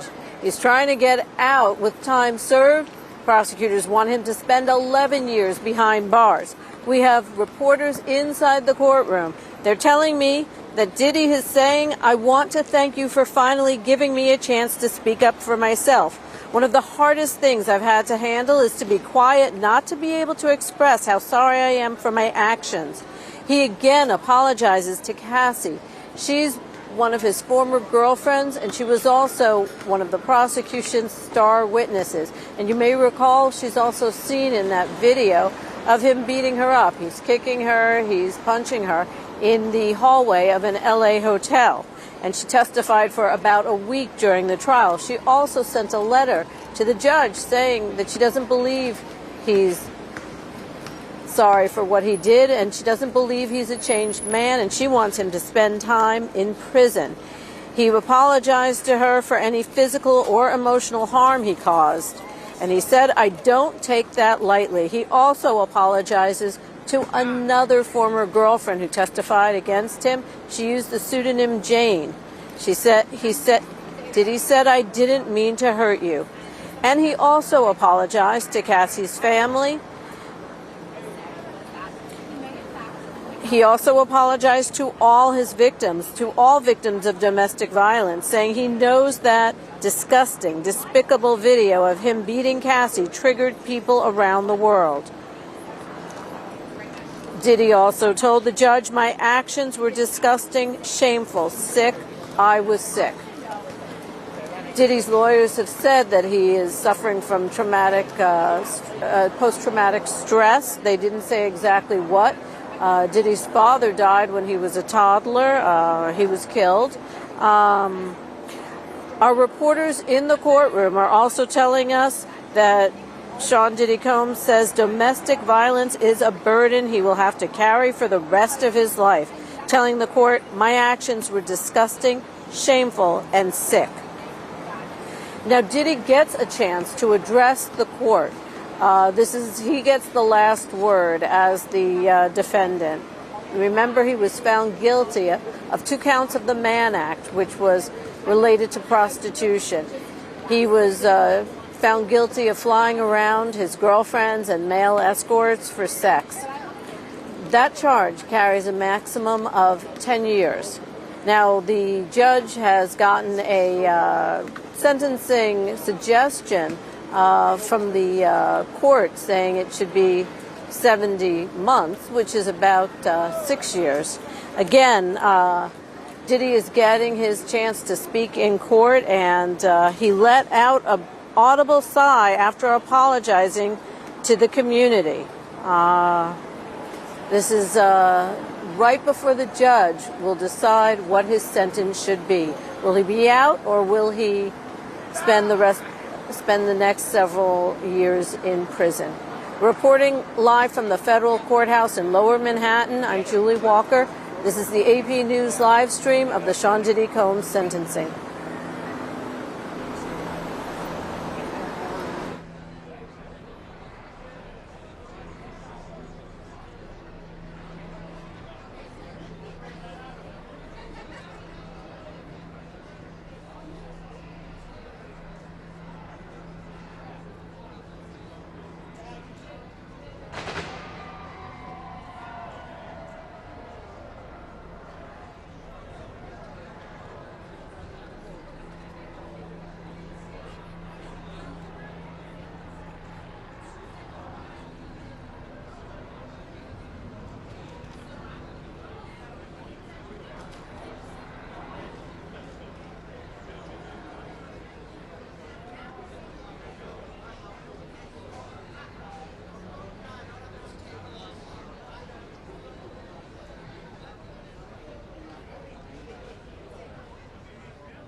turn on the wireless. Yes.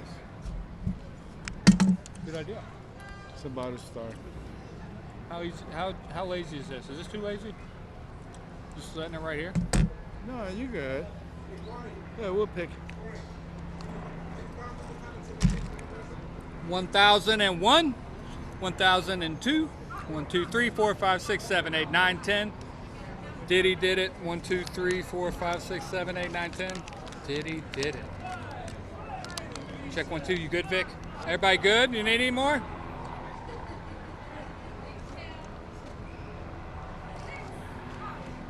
One, two, and two.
Welcome back to AP News live stream of the Sean Diddy Combs sentencing.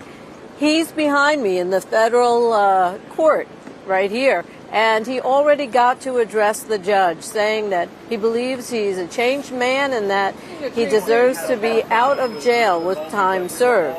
Prosecutors want him behind bars for 11 years. Now, the judge had said to him, Mr. Combs, you're being sentenced for the offenses, not the crimes you were acquitted of. However, under the law, the court shall consider the nature of the offenses and the characteristics of the defendant. Now, he was convicted of 2 counts of the Mann Act, which was transporting people for sex. He flew his girlfriends and male escorts around the country to have sex. So that is a prostitution-related charge. But he was acquitted of the charges that could have kept him behind bars for life. He was acquitted of sex trafficking, and he was acquitted of racketeering, the RICO Act. Now, the judge also cites law which states that no limitation should be placed on the background, character, and conduct that a judge can consider. And the judge said, Mr. Combs, I've considered the fact that you are a self-made artist and businessman who has innovated and lifted people up.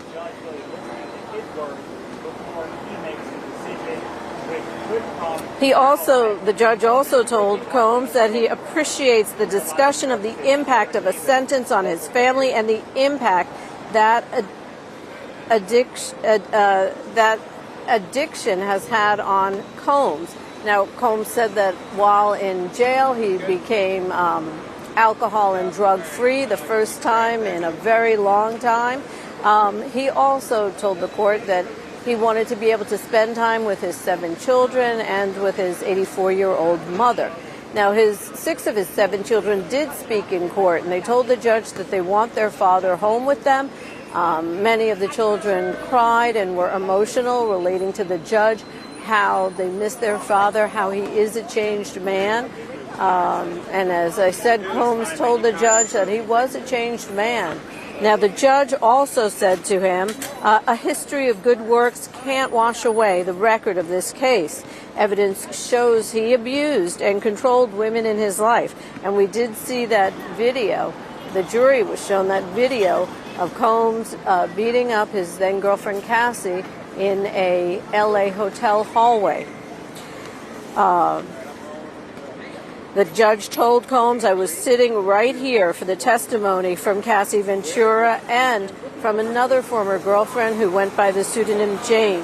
We read about it in text messages and emails. We saw it in images of gashes, other injuries, broken doors, and video of that Cassie beating. The evidence of abuse with respect to freak-offs and hotel nights is massive, the judge said. Now, we have reporters inside who are sending out messages to me, letting me know what's happening. One of our reporters said that the judge rejects the defense's argument that this was the byproduct of consensual sexual conduct and a rock and roll lifestyle. So Diddy's lawyers had said that 2 things. One, what he did in the privacy of his own bedroom, of his own home, was no one's business. They had said that the government was trying to police what he did in private. The judge said to Combs, why did it happen so long? Because you had the power and the resources to keep it going, and because you weren't caught. Now, you may recall that Cassie had said that she was abused by Combs, but it wasn't until that video came out showing him kicking her and beating her in the hallway of the hotel that everybody knew, and Combs apologized for that and took responsibility. The judge adding that, Mr. Combs, you have the power and the resources to keep it going, and because you weren't caught, you paid for and organized these acts. You were no John. You were responsible for that, even if your currency was sexual desires and not money. Now, Combs' lawyers had argued that these shouldn't be prostitution-related charges because the women were not being paid. The judge is bringing up Combs' persistent violence, focusing part of his remarks on his assault on Jane, the other former girlfriend who testified, and that was just last year after he knew he was under federal investigation. The judge says a lengthy sentence is needed for deterrence, unconvinced that if Mr. Combs is released, that these crimes won't happen again. The judge is casting doubt on Combs' pledges not to repeat his behavior, noting that even after Cassie's lawsuit, after the searches of Combs' homes, after the Cassie video emerged, that after Combs issued an apology for it, he still brutally forced Jane into a hotel night with a male sex worker, according to her testimony. Now, as I said, Combs had a chance to address the court, and he basically said to the judge what was in his 4-page letter to the judge yesterday, that he's a changed man, that he's sorry, that he realizes that sorry just doesn't cut it, but that he is sorry, that he plans to never be back in criminal court again, that he deserves to get off with time served. He spent 13 months in the Metropolitan Detention Center in Brooklyn. And some of the other things that Combs said to the judge is that to prove he's a changed man, he taught a class in prison for other prisoners. He taught a class at the MDC jail for other inmates on life skills. One of the things that did emerge today is that Combs has a speaking engagement planned for next week. And the prosecution said to the judge that how can he have a speaking engagement when we expect him to do jail time? He's not even out yet, and he's planning speaking engagements in Miami and in other cities. Now let's take a look at what's going on in front of the court. If we can just push in over my shoulder here, a big crowd of people, many of them supporters. They've been here all day. Every once in a while, a cheer goes up. But they're also waiting for the judge to hand down his sentencing.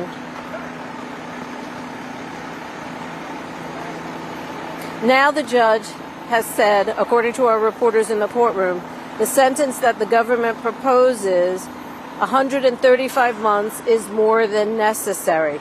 Court agrees that a serious sentence is warranted, but 135 months is more than necessary. So Combs is sitting with his hands collapsed at his lap as the judge speaks. He's paying attention to what the judge is saying. Combs has been an active participant in his trial the whole time. He's got a lot of lawyers, and he was consistently whispering with them throughout his entire trial. He was consistently writing notes down. So now the defense is proposed. Now the judge is saying that Now the judge says that the defense's proposal of a 14-month sentence would not be sufficient.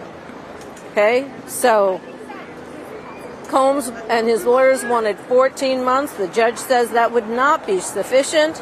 The prosecution wanted 135 months, and the judge said that's more than necessary.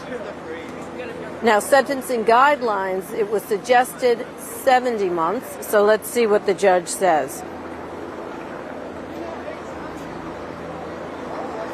So right now the judge is saying that the prosecution's recommendation didn't factor in mitigating factors, and the defense recommendation didn't factor in aggravating factors.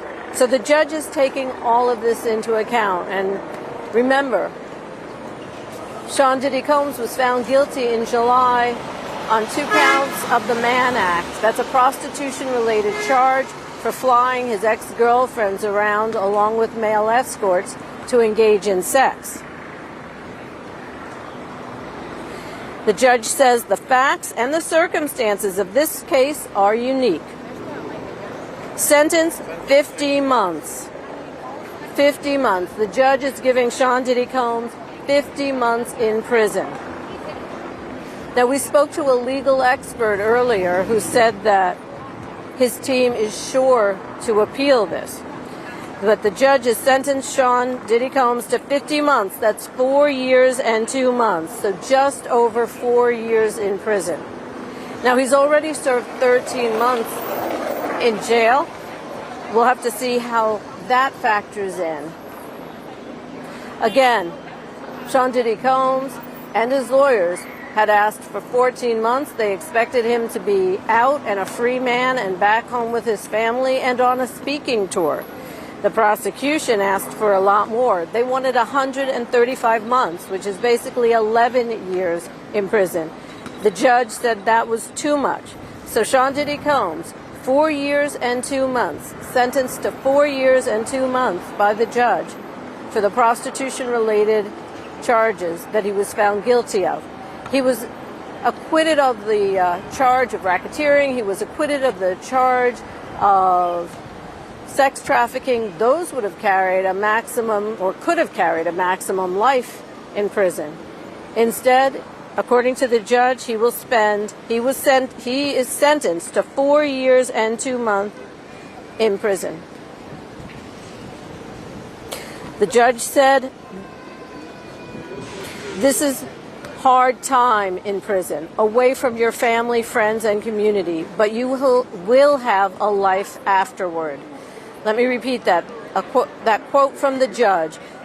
This is hard time in prison, away from your family, friends, and community, but you will have a life afterward. Combs is 55 years old. 4 years, he'll be 59. We're going to have more on the sentencing of Sean Diddy Combs, more on what went on in the courtroom. We have reporters there now. They're wrapping up inside. The judge is still speaking.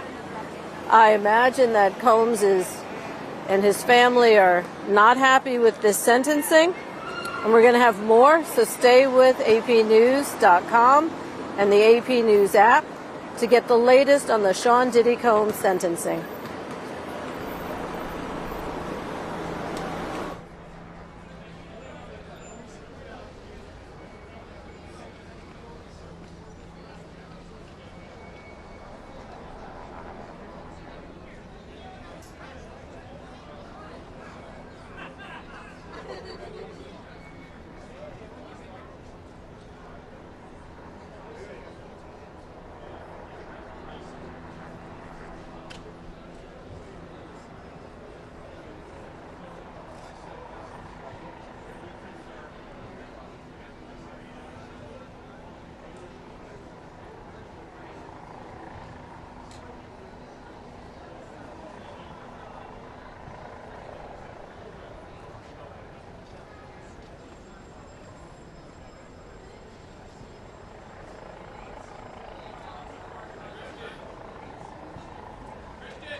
after handing down the sentence, the judge addressed the record, saying he doesn't know in a place right now that he anticipated would get through it. The judge also said that life at the end. Welcome back to AP News live stream of the Sean Diddy Combs sentencing. 4 years and 2 months. That's what he got, and Mike was there when it all came down. Mike Sisak, our AP reporter in the courthouse with Diddy. That's right. Yeah, our colleague Larry Neumeister is in the courtroom. Was in the courtroom as sentencing was unfolding. I was watching on a monitor from the press room so that I could give you the updates right as it was happening. And yeah, this sentencing was the culmination of a long day in court for Sean Combs and also a long day in court for everyone involved in this case. While we did not hear from the victims, the accusers, Cassie, Jane, and other folks in court today, they did write letters. They did express to the judge their interest in not seeing leniency for Sean Combs. And in the end, Judge Arun Subramanian, he found that while prosecutors were asking for too much, they wanted 11 plus years, that there needed to be a significant sentence to punish Sean Combs for crimes that involve violence, that he said involved coercion, and also for the totality of what he said was 15 years of conduct. The judge acknowledged that, yes, the jury in this case had a split verdict, that the jury convicted Combs of 2 counts of prostitution-related offenses, but acquitted him of the more serious charges, sex trafficking and racketeering conspiracy, those counts that could have put him in prison for the rest of his life. However, the judge said that he was sitting there in court listening to Cassie testify, listening to Jane testify, and that he had to consider the behavior and the totality of Combs' character as he sentenced him, and concluded that 4 years and 2 months, 50 months in total, was the appropriate sentence. Now, that said, Combs has been in jail since his arrest last year. He's been in jail for more than a year, so that means he could be released in about 3 years when he's 58 or 59 years old. Right, so he did spend 13 months at the Metropolitan Detention Center in Brooklyn, so that counts towards his sentence of 4 years and 2 months. And then after he's let out of prison, he will be on a 5-year supervised release program. And the judge also asking his attorneys, where does he want to go to prison? And his attorney's saying, I'll have to get back to you on Monday about that. Is that typical where you get a choice of where to go?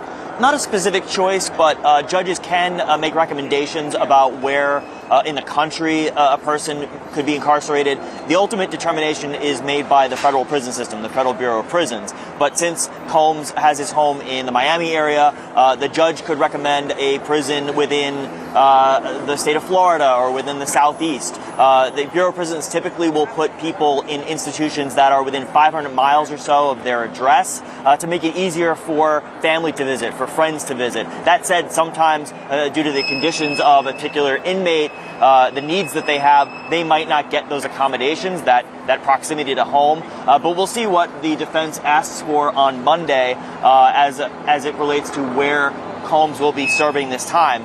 For the time being, he will be going back to the jail in Brooklyn, the Metropolitan Detention Center, and he will be going to prison for at least the next 3 years, again, because of that time served. He will not be free. His lawyers had asked for 14 months, which essentially would mean he would be immediately released from incarceration or released within a few weeks once his time was completely served. There was an interesting wrinkle in the proceeding today where a prosecutor noted that Sean Combs has already lined up speaking engagements or teaching engagements, 7 of them through the remainder of October in the Miami area to impart wisdom that he says he's learned while incarcerated.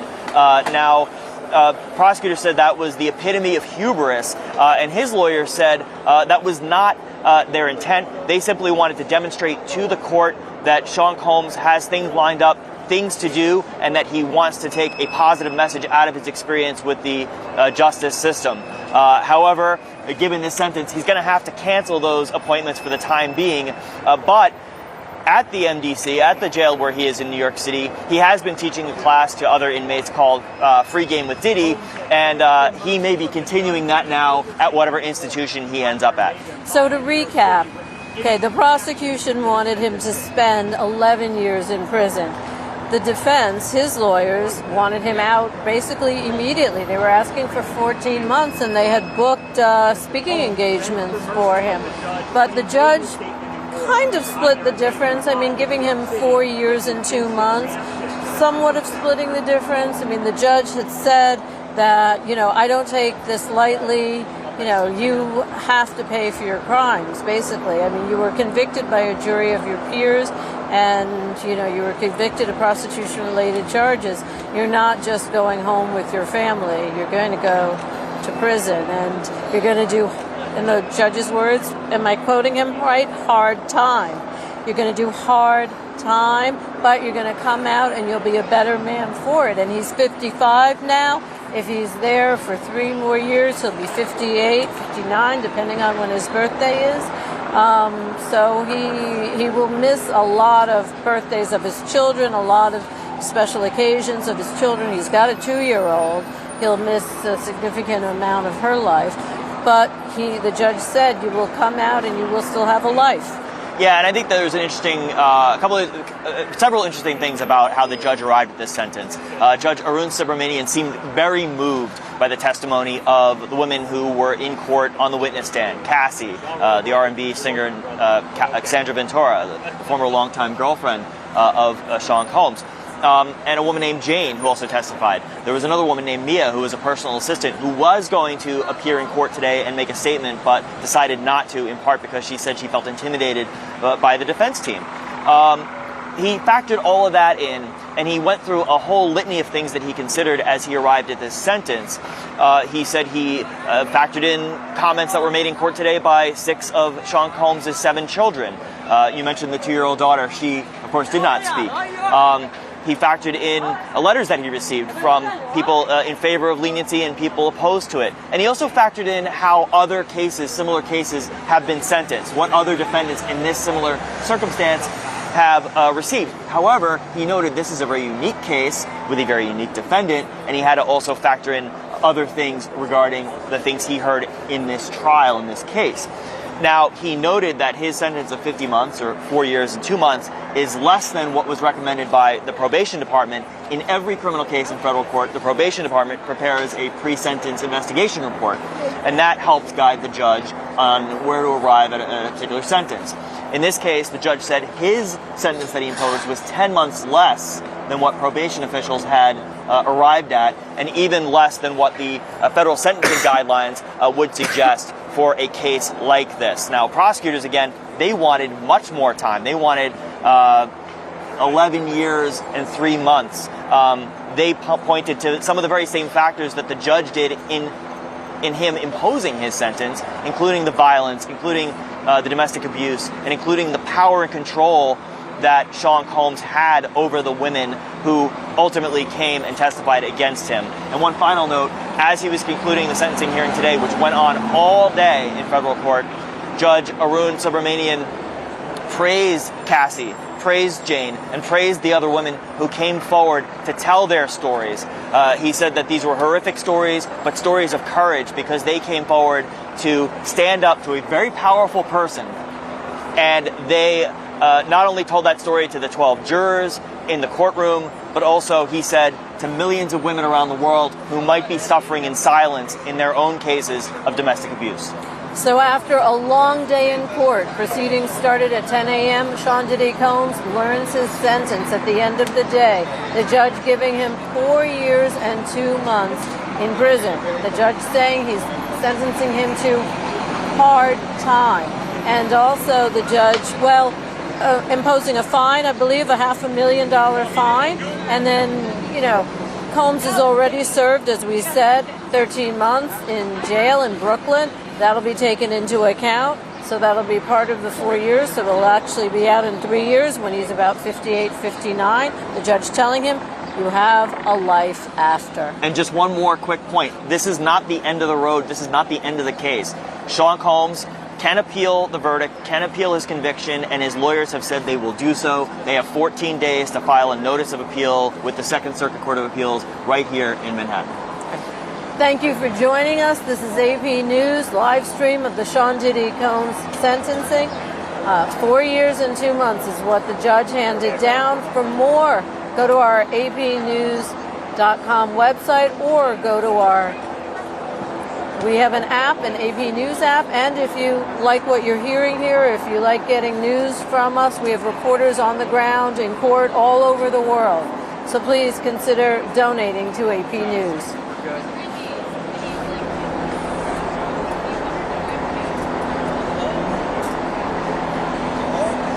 Here. Good job, guys.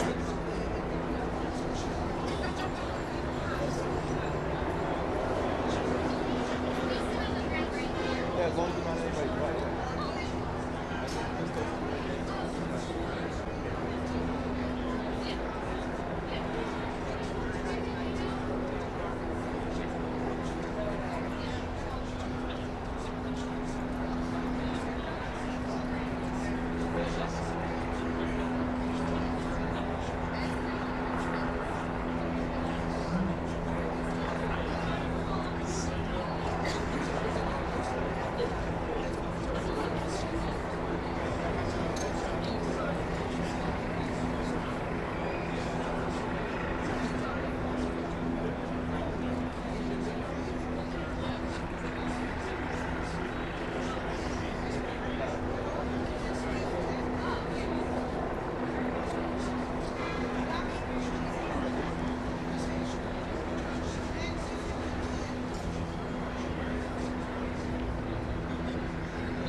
I know most of them.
sir. Yeah, it's gonna be your turn.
of alleged victims of John Diddy Combs. I have 2 civil lawsuits against him from my clients who allege that he sexually assaulted them. And also I represent a number of victims or alleged victims who spoke to law enforcement, the prosecutors, but the court did not allow many of the witnesses who were willing to testify, probably because of judicial economy, because the trial would have been very long. I don't know. 148 months is what the sentence was. I think the judge was very thoughtful. He didn't do the 11 years that the prosecutor wanted, and nor did he do the 14 months that the defense wanted. So Mr. Combs will be in prison for a while. He basically had a lot of good things to say, the judge did, about Mr. Combs and his contribution to the community over many years and to racial justice. But on the other hand, he has to pay the price for what he did. He could have had 10 years for each of the 2 counts of the violation of the Mann Act, which is going across state lines for the purpose of prostitution. So I think all in all, he gave the sentence that was recommended by the probation office. And so that's somewhere in between what the prosecution wanted and what the defense wanted. So it's finally over, except that there will be appeal, of course, by Mr. Combs' very large legal team, and so we'll see what happens on appeal. Yeah, the argument was by the defense that that really this was just watching sex, and so that's free speech. But the judge did not agree to that argument. It wasn't about filming. He said you can't launder an illegal act into a constitutional right, because that would otherwise be a very narrow interpretation of the Mann Act. So it was about committing a crime, because he pointed out that Mr. Combs had in fact participated and sometimes had sexual interaction with Jane and also with Cassie. So it wasn't just about watching, he actually participated in it. So I think he's got a good argument, and I don't think that the defense has a good argument on appeal. So he could have gotten 20 years, 10 years consecutively for each count, but now he has 148 months for a sentence. Many of my clients were very concerned that he might walk free by the end of this year, time served, and then a couple more months. And they were very much afraid that he would retaliate against them. And so I think that they will be happy that he will be at least in prison for a number of years. I think they'll feel comforted on that. So thank you. Okay, all right.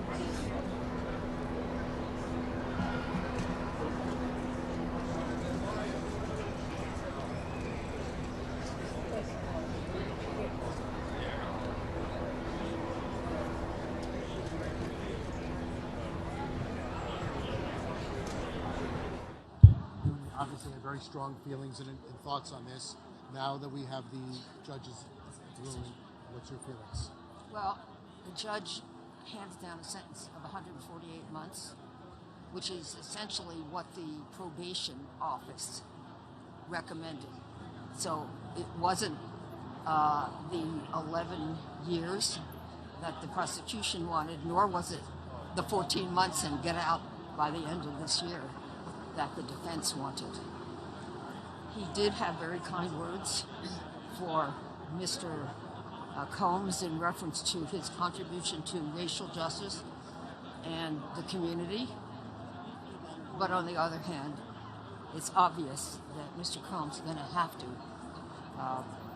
pay the price, the consequences for his 2 criminal acts. He could have had 10 years for each count in the Mann Act. That would have been 20 years. So he only has 148 months that he is ordered to serve.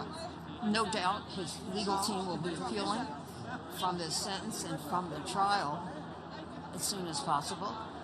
He's got a very large legal team because he has sufficient funds, and so he'll be able to do that. What I would like to say is many of my clients who allege they were victims of Mr. Combs were very afraid that he would get out either today or in a couple of months, and they were afraid that he would retaliate against them. That's something that Cassie Ventura said, but it's also something that my clients were concerned about. So I think they'll be comforted by the fact that he will have to serve now a number of years, and that they won't have to worry about his getting out. I'm not saying he would retaliate against them. Right. He argued today, the defense, that he is a different man today, now that he's no longer on drugs. That may be true, but he still has to pay the consequences of what he did when he was addicted. Now, Lori, we knew this judge, we knew how firm he was. What were some of your thoughts about what he said to Sean Combs about his belief in not?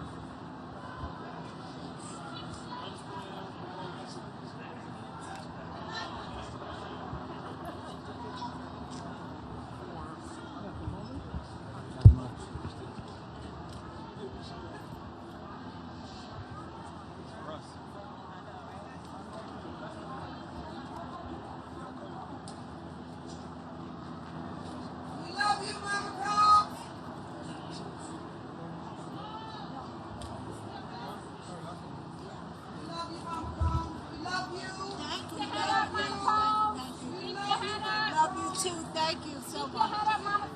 I will. Thank you so much.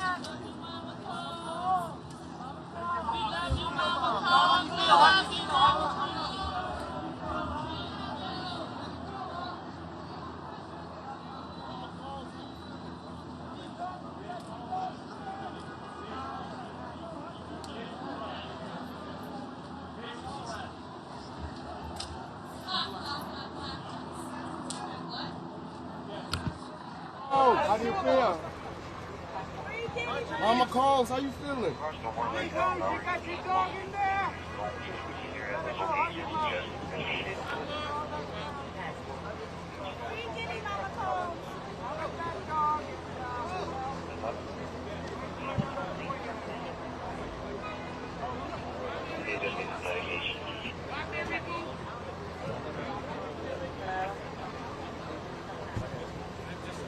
The girl in the bread.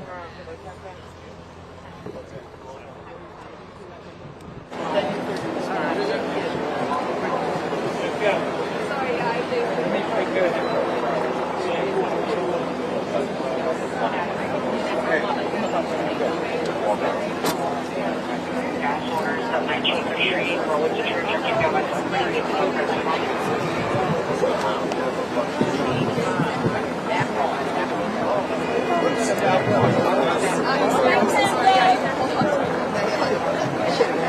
No, yeah, you're all good. Be careful.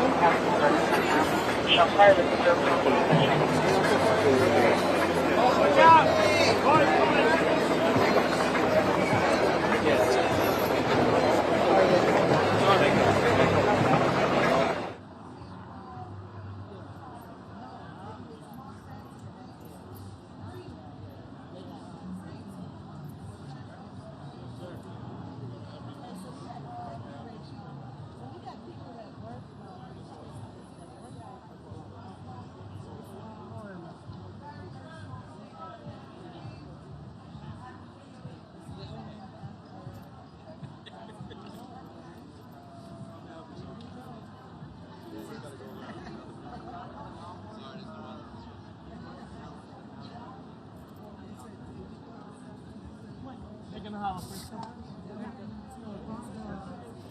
What's the lawyer? What's the prosecutor? Oh, yeah. What's up, Pablo?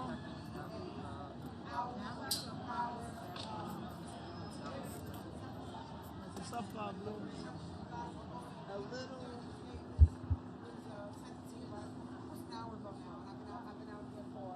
Oh, that's what's the name?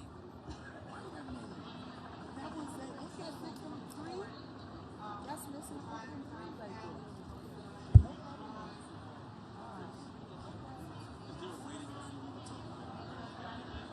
It's the only way out right now. It's the only way out. Thank you. All right. Is that everything? Are we done? Yeah, I think the gentleman right here, the officer said he was trying to deliver inside. Sir.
think I'm tightening.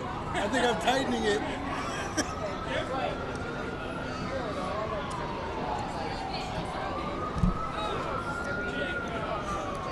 And it's down.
Who?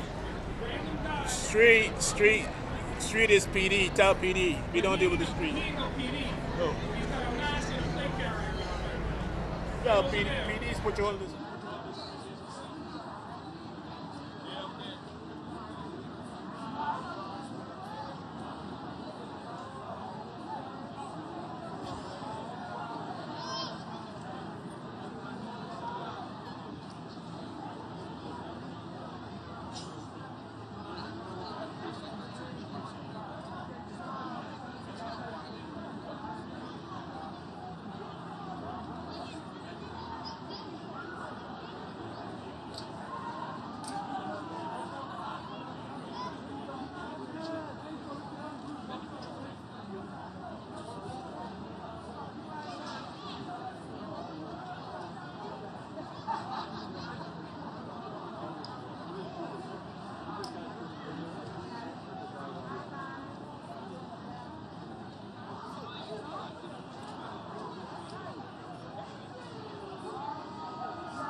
I'm going to come back in just a minute, say.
They're gone. They're not. Well, they're not speaking. That means I'm gone. Huh? The cops are breaking down the barriers. They said they're not speaking. You can hang out. Don't leave.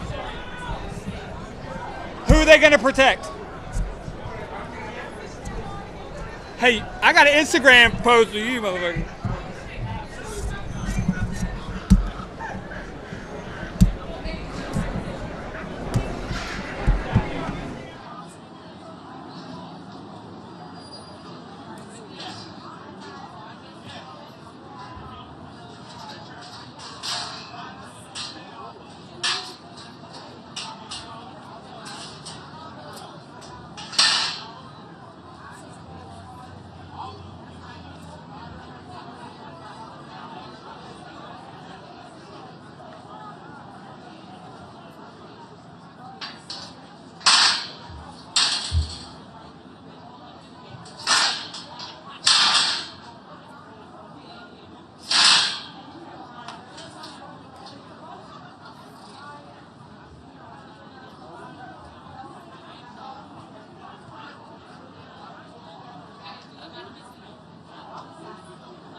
Michael Jordan? Yes. Oh, God, we're talking about Michael. Greatest of all time, Michael Jordan. Best of all time, LeBron James.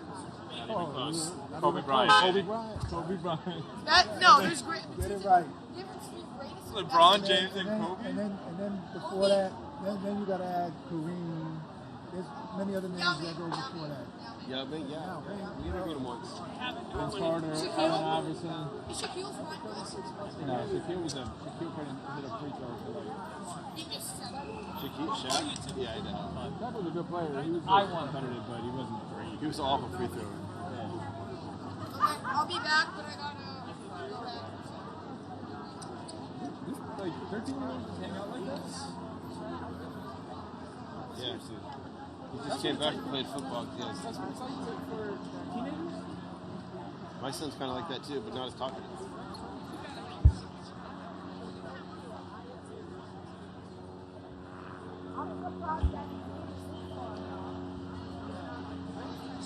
He probably lives in one of these nice buildings around here.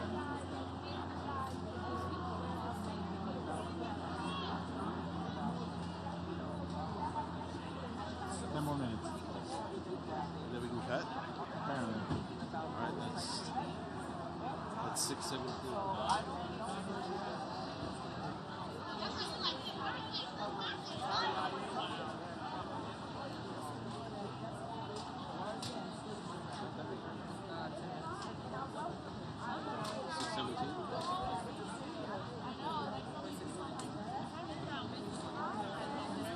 You want to do 6:30? Okay, I can do 6:30. I mean, the defense is still in there.